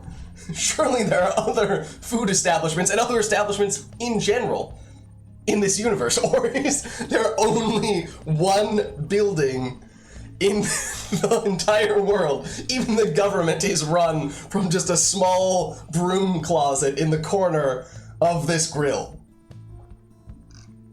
Is that how everything works here?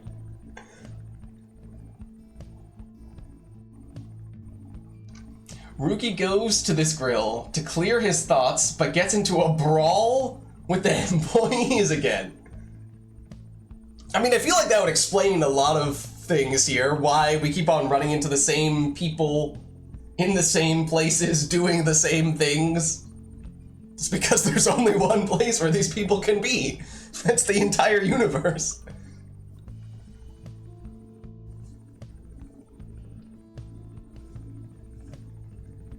the cloning facility, the cloning lab is just a stall in the bathroom. We already have XR requests. Let's start, and then we can go through it. Okay.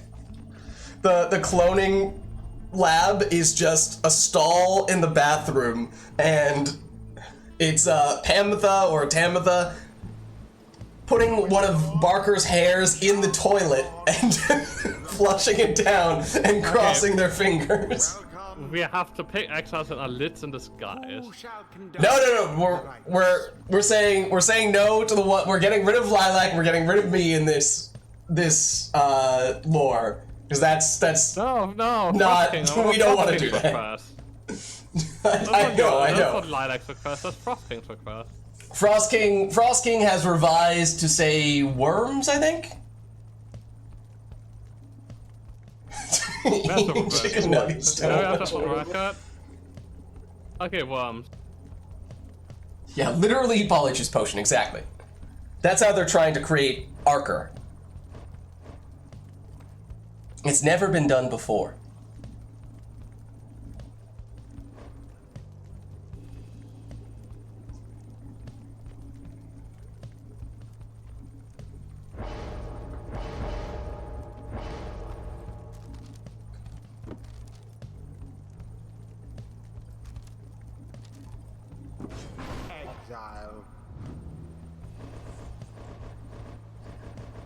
So this one, relatively tame, comparatively speaking. As to whether we will find some way to retroactively weave it into the narrative, that remains to be seen.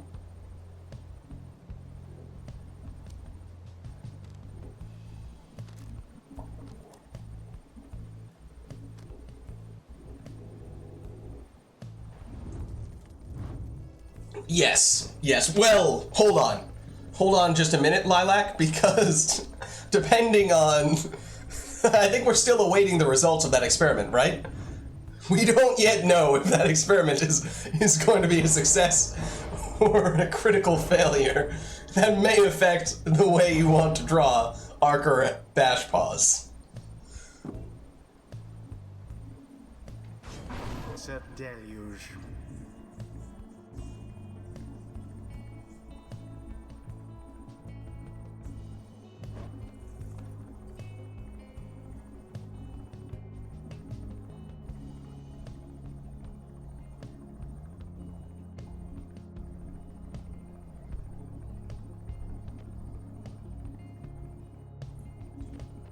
You know, Frost King, you're not wrong.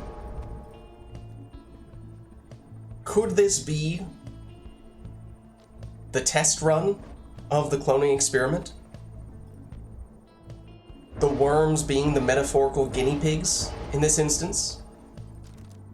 I mean, they couldn't have Ark or Bashpaws be the first one that they did the experiment on, right? That'd be too risky.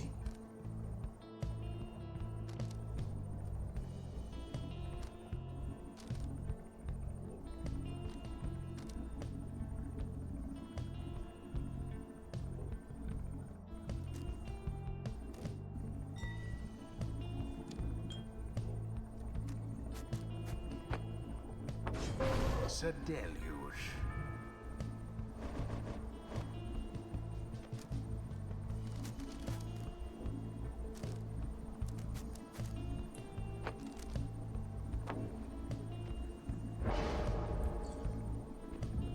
Okay, hold on.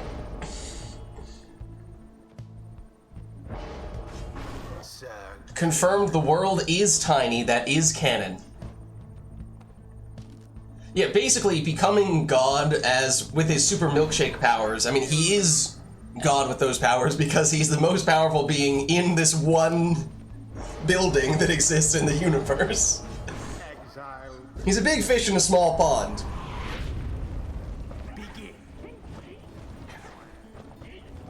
Well, anyways, here we go with our worm showdown. The objectively correct way to play Pyre, of course. That being said, I was not paying particularly close attention to the talisman selections that the players chose for their all-worm setups, but I can tell you that they are objectively wrong. That's okay, though. Close enough that we will, at least, will accept it on this occasion. Poor little bug-eyed worm. Excuse me, voice, that was rude.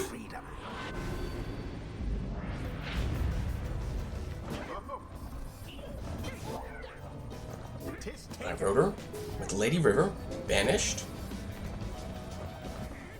Now Lady River for Phaler.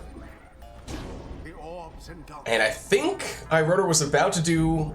Oh, was that Seize Chance or Stunning Claim? Okay, well, thought it was Stunning Claim for a second there, and I wrote her was trying to freeze Phaler, but was just a split second too slow. Either way, Phaler was able to get the score there, and now I wrote her answers with a 14 damage throw.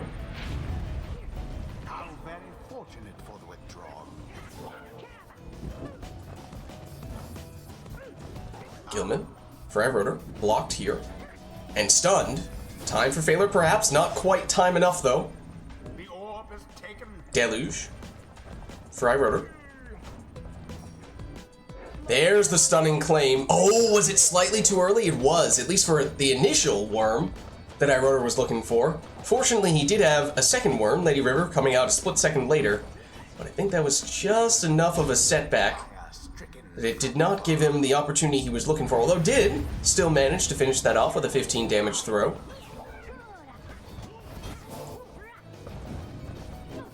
Here's Lady River again for I wrote her. And this time, a more straightforward 14 damage throw.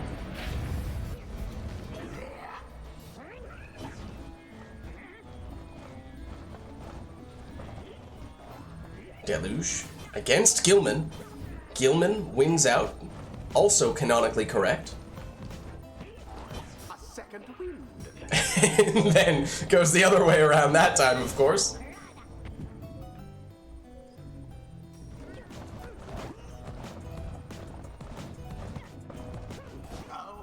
I wrote her blocked here. Banishes one, but Phaler still has it.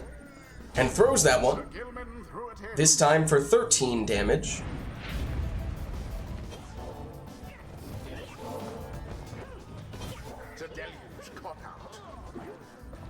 Oh, that throw, though, a little bit off the mark for Phaler.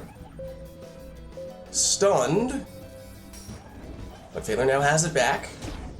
And this time, gets the throw for 10.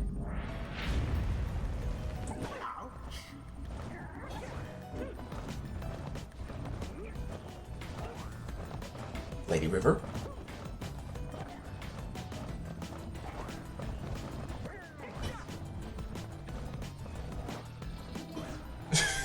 I like how Lilac says, don't worry guys, I'm gonna give you a little bit of time to recover from all these lore drops, and then just before Lilac says that, alas, humongous lore dump from Chewing Dragon.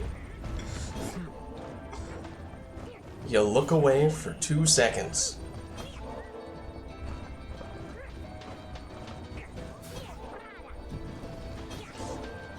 But the worms, they still fight on here. It's Phaler. He's blocked this time.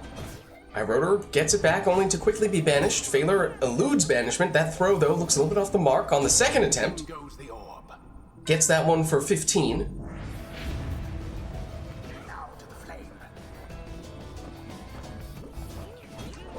Gilman now for Phaler. Another full damage throw. That means Phaler is close, and if he has Seize Chance active, would actually have enough damage potential here to finish it with 1 score. But only with that bonus. It's just barely out of range for Iroder to do that, and then a couple of stunning claims. Phaler, a little bit out of range. Oh, but Phaler able to get it back, and with that 15 damage throw, now just about anything would do the trick for him.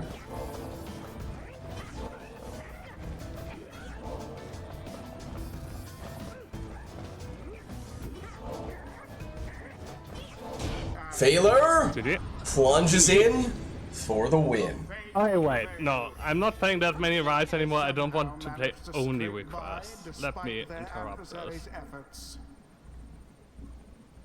The rite is ended. Well, at least pick my composition once before I step on. No, that is fair, and I mean, with that in mind, especially given how it takes us a while to piece through these requests, I am going to make a change to the way that the requests work. Give me a second. I am going to put, let me just double check if I already did this. Do I have this already? No, I don't. Okay. I am going to make an executive decision here, and this is kind of in line with what Iroder was just saying, in that sometimes people want to have the chance to just be able to take their own team, and also it gets really hard to keep track of when we have tons and tons of requests in the queue. And that is kind of the case right now, and before we can get through the queue, more things get added to it. But if we can, for example, put a cooldown on certain requests, like say, hey, wait 10 minutes, or wait, 8 minutes, whatever it might be, in between various requests. That way, it just makes it so that we're not gonna run into as many of those instances where mid-match we are getting a whole bunch of additional requests, because it just gets really tough. And since, matches, once you factor in the setup time to get people's teams, especially if we're interpreting, there you can see, we do have a 10 request limit on arenas. It does exist. But since it usually takes about 10 minutes for us to have people select their teams, do the match, and if there's any interpretation that needs to happen along the way, then functionally all this is going to do is make it so that when we are in the middle of a match, we're not going to also have additional requests coming in, which just makes it a lot easier for us to keep track of all this stuff. So I think in the grand scheme of things, that's gonna just make it a lot easier for everyone. I guess this technically doesn't need a cooldown because there's a limit of 1 per stream. But okay. It will not destroy the multiverse economy. It will, however, mean that I don't have to scroll through reading, 30 messages, or more than 30. I don't have to scroll through like 30 pages worth of requests to find what is actually the one we're trying to do right now, because that is now the case, and that just slows us down, and that's not good for anybody. Perry Squad Mother, how's it going? We are doing some multiplayer Pyre. We're just working out some logistics right now as we're taking requests from chat. We just had a bunch of requests coming in and we're doing a bunch of crazy stuff. So we're figuring out what is next on the list. But I think for this one, it probably makes sense for us to go with, it's a little bit out of order, but we'll go with iRotor's request to say, just have the players take their preferred teams. But how was your stream?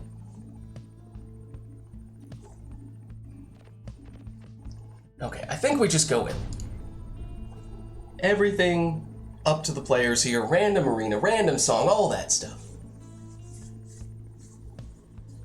The withdrawn. Being addicting. Trying to instill at least a modicum of order. Welcome. Who shall conduct the rites? Alright, I guess I'll take it, Frost King.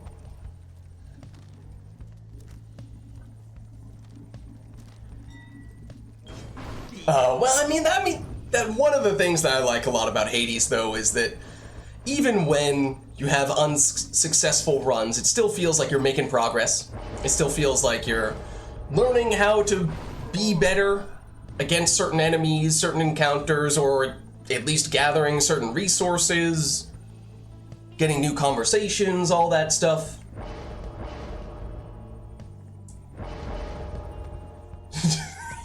I did, that is true, Chewing Dragon. I did put regulations on the lid coin market. You are not wrong there. Oh, no worries, no worries. Well, thanks for stopping by. Thanks for the raid, and get some rest, for sure. But yeah, so we're doing some multiplayer Pyre, which for those of you who are not as familiar with it, is also a game by Supergiant Games, the same people who made Hades. It is the game that came just before Hades 1. It is basically, well, it's kind of hard to define, is perhaps one of the reasons why it did not quite take off in the same way that Hades did. But it's a sports game of sorts, where each team has a fire, or pyre, if you will, and each team wants to try to control an orb in the middle of the arena. When they do, they can either dunk that orb into the enemy's fire, or they can throw it into the enemy's fire, and in doing so, they deal some damage to the enemy's pyre, and once the enemy's pyre is extinguished, they win. Both players setting up their teams here with specific characters, skills, and items to suit their fancy. And this is multiplayer specifically, so it's all action, whereas in the campaign, you would have much more of a narrative aspect, as we have Phaler plunging in for 20 damage with his harp.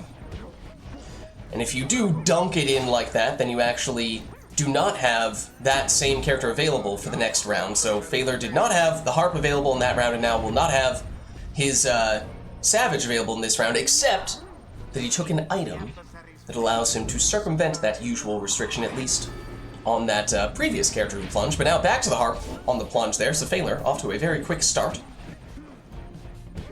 But yeah, so in the campaign, there'd be much more of a narrative aspect and visual novel aspect, although chat is doing its best to do a bit of that on their own. More than a bit.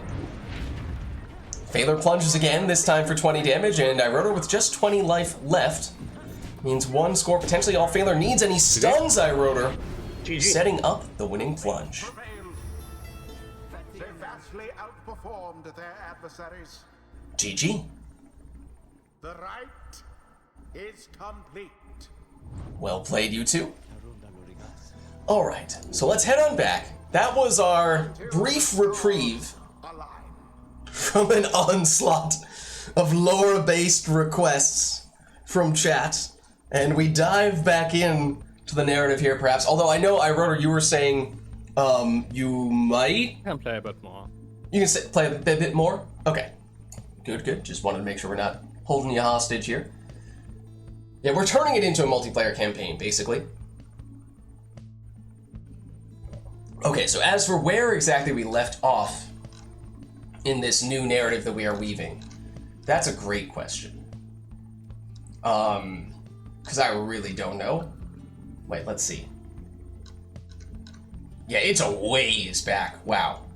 This is kind of what I mean. This is why it's very hard to figure where we left off. We did that with the worms, or what turned into a worms request. Then we have Lilac with one rookie versus players of choice on the nest. Is technically the next thing in the queue. You know, like these are the consequences of having request after request and not having the cooldown like we had before. We are still several requests behind. And especially, like obviously, I set those up so that you guys can make those requests. I don't mean to take those away from you, it's just that it makes it hard to sort through all that stuff. And then also, if we're getting relatively late in the night, and we still have 5 things in the queue, okay, what are we gonna, you know, if I have to go, what do? Do I cut you off and make it so that we can't get to all those requests? Obviously, I don't feel great about that.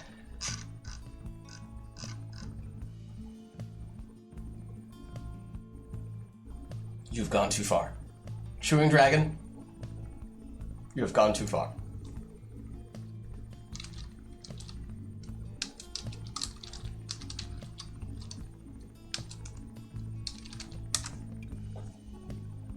Except now we can't see Chewing Dragon's request. Well. Barker and Dalbert versus someone. That's one way to make it so you don't have as long of a queue. Well, that was not originally part of the plan, but... No, I just timed him out for a few minutes. After that, I'm not sure. Well, we have one from Lilac, which was technically next in the queue, which was going to be, what was it? It was on the nest. We got to Barker and Dalbert versus Rookie with some other exiles in the mix. On which stage was it? Oh, we have one for the nest. We still have yet to do Lilac's nest request with Rookie against whoever. Yeah, the nest, Rookie, and then we can do versus Dalbert, Barker. So it's double car versus single car.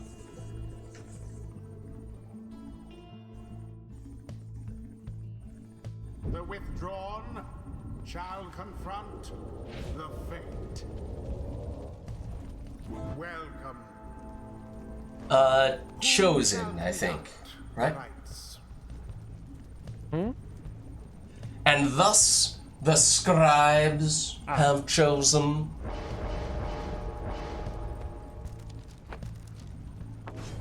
Barker. Okay, so there's Barker on one team.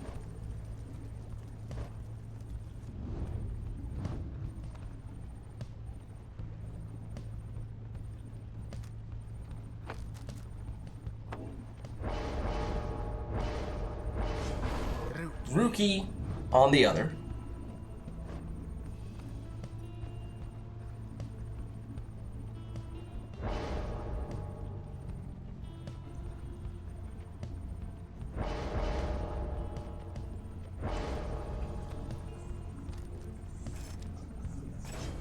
Messenger Imp.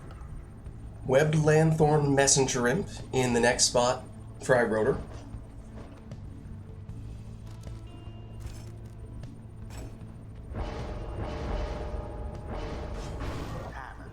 Prayer Beads Pamitha, second option for Phaler.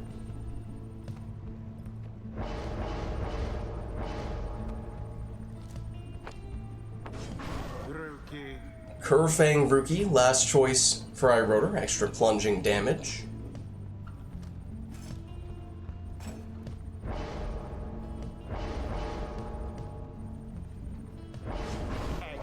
And Raji with the Webbed Lanthorn to bring back teammates whenever he banishes an opponent. iRotor stuns Phaler and frees up some time for the extra damage on that plunge, courtesy of the item that he chose for Rookie. Now Phaler returning the favor, stunning iRotor, at least for a minute there. Ametha. Harp pushes her way in for a 20 damage plunge.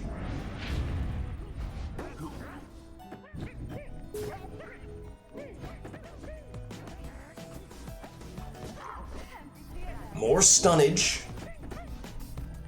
But iRotor retreats. Double Titan Tooth stun here as we take a brief pause. Ametha now for Phaler. Almost able to sneak through. But iRotor gets it back with Barker. Another double stun.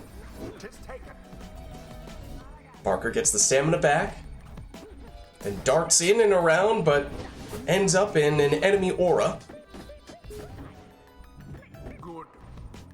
iRotor with Barker once more.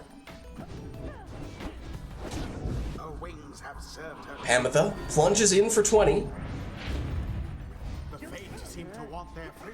Rookie blocked, but gets it back after he stunned the defender. And that's time for a 20 damage plunge.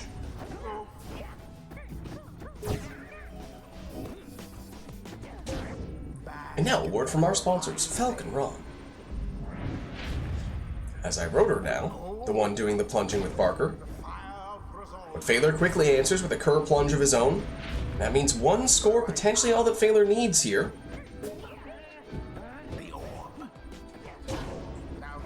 But iRotor might have something to say about that as he scores for 28 there, but he now no longer has Rookie, which means he no longer has access to a character with enough damage to finish this with one score. So it's a 1-score game for Phaler, 2-score game for iRotor, unless iRotor has more damage that I'm not remembering.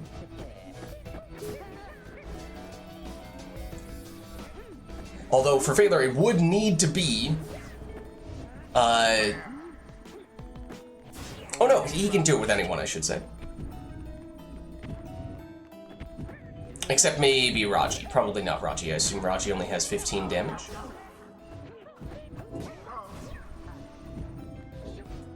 Barker.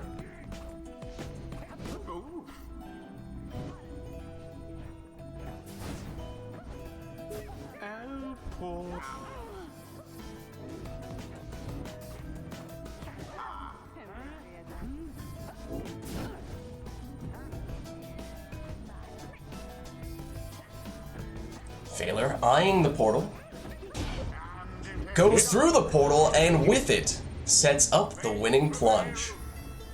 I thought for certain they would not. GG. The rite is done.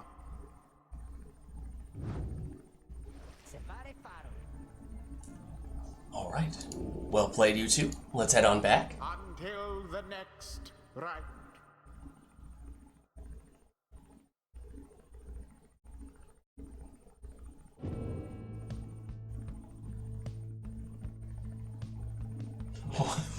Chewing Dragon is back. And, what is this? Archer, we knew about. Survive and Foul? I don't know what that means. Or where those are coming from. But let us reset.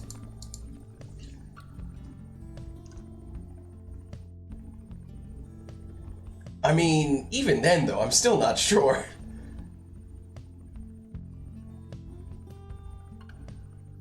Survive? I mean, it looks like Survive with a U, except it's with an E, except there's no character that is named Survive. So I still don't know who that was originally supposed to be. And then Foul is closest to Faye, if that's how you chose to spell her name, except that's only the first letter that's the same, and the first letter is the one that can change depending on how you choose to name her. So it could be none of the letters are the same.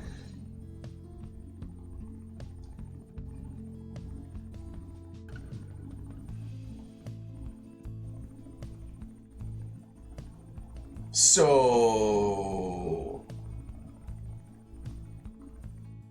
Right. Right. It's starting to get a little late, so I think it probably makes sense for this to be our penultimate rite.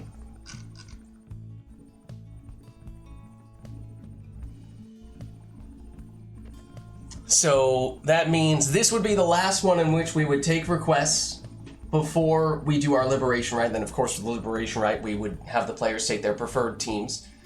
That being said, once upon a time, Core did express interest in getting in. Core, I don't know if you're still hanging out and interested in playing a couple of matches here. If so, then there's not much more time to make that happen. So just like to double check.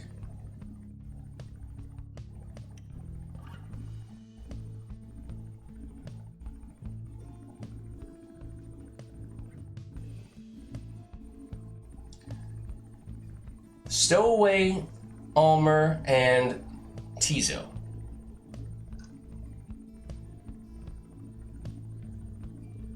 And last call for Core, if you are interested in getting in, give you a chance to hop in for a couple matches potentially, but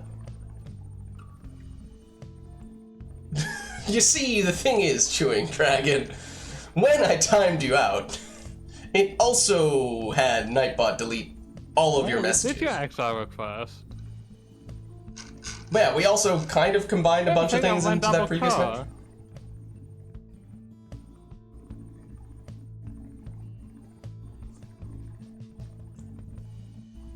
Okay, and seeing no sightings of Core. Why would you do that? We have one more match. We already have an Exiles request for that match. Like, guys, this is what I mean. So, let's start this match. We can do Lilac. We have Faye, Armor, Teaser. I'm not quite sure if that means on the same team. Welcome. Probably. I assume that was same team. Mirror team here. It could be mirror match. I thought after the tournament people were sick of Savage mirror matches. Probably not. I certainly didn't. Alma.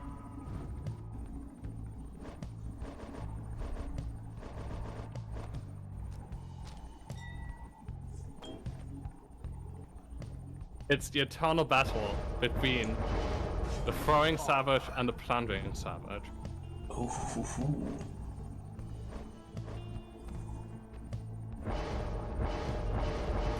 Okay, Lilac says specifically for one team, the Stowaway, Almer, Tizo. The second team, up to you. You can go that route as well if you'd like. Hang it too far. Tay.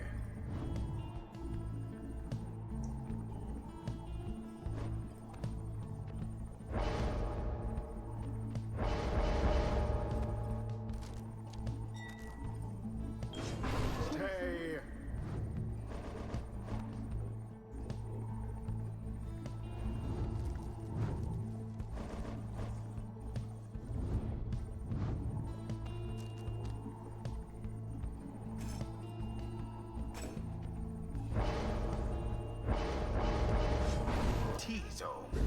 Alright, so here we go. It's double Savage with an Imp. On either side, it is Stowaway, Almer, plus Tizo. So it's a mirror match, at least from an Exiles standpoint. But as Iroder was saying, plunging Savages versus throwing Savages. We'll see how these two fare. It was Iroder getting it started with the plunging Savage. Into the adversary's flame.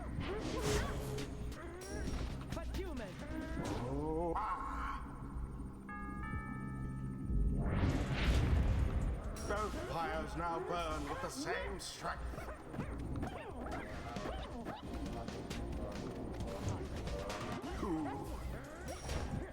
Dangerous portal here for Phaler, though he doesn't need it. He'll throw this one in for 20. Perhaps the scribes are favoring the fate.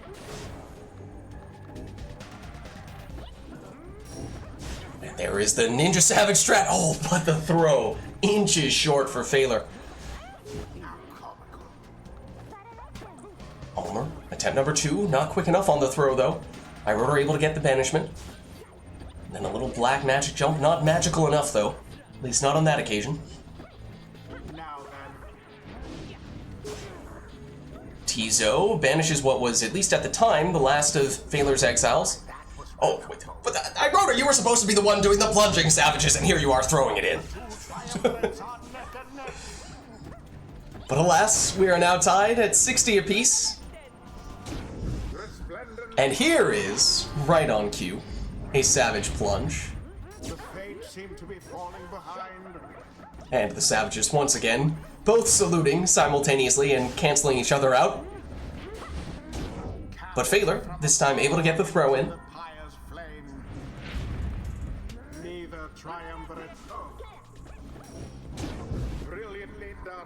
More savage plunges, and one more of those might be all that Iroder needs. Oh, except that wasn't with the prayer bead savage.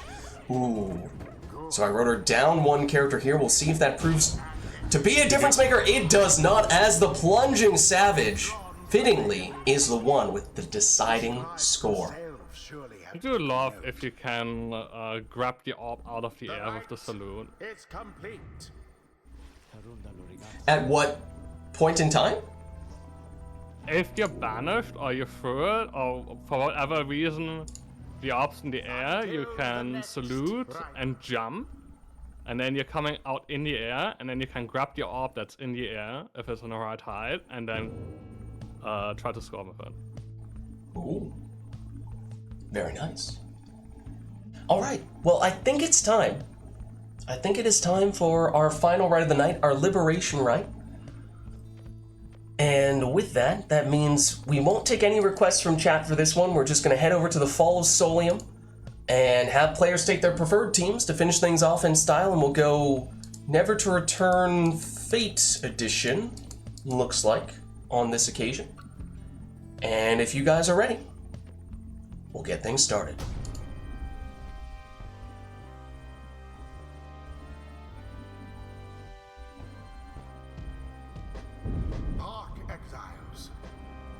Welcome to the Fall of Solium. At stake here in this rite is your salvation. Cling to whatever shred of hope you have. The withdrawn, stand prepared. The fate, stand prepared.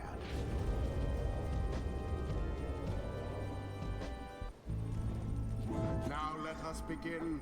Alright, so as we said, this will be our final rite of the night, our liberation rite. So no requests from chat for this one, both players just taking their preferred teams. Let's see what they opt for here. It's a Prayer Beads Zoxiana in the first spot for Iroder.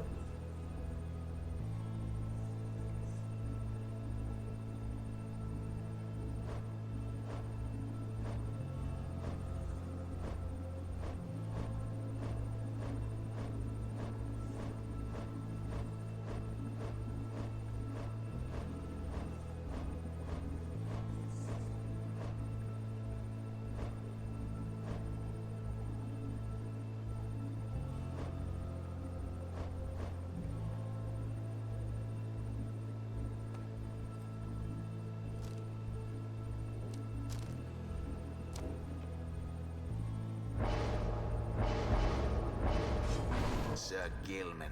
Exploding Gilman will be Phaler's first choice.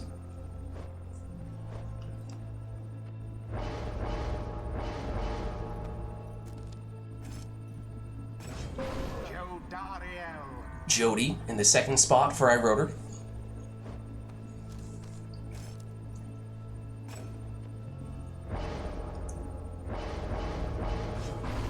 Whereas Phaler will take Prayer Beads Tamitha.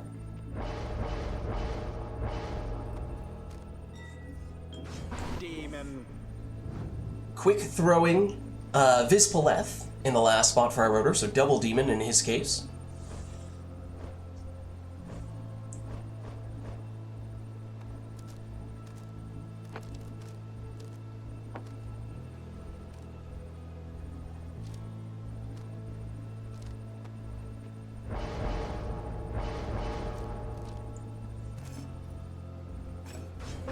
while Phaler chooses a Speedy Ignarius. Alright, so here we go, our final rite of the night, our Liberation Rite. I wrote her on the left representing the Withdrawn, and Phaler on the right representing the Fate. Best of luck to you both.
GG.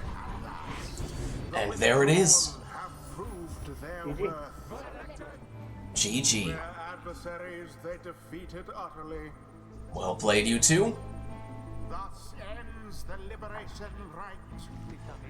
And as we said, that was our final rite of the night, our Liberation Rite. So thank you everybody who played in the matches today, and everybody who gave us the requests in chat as well.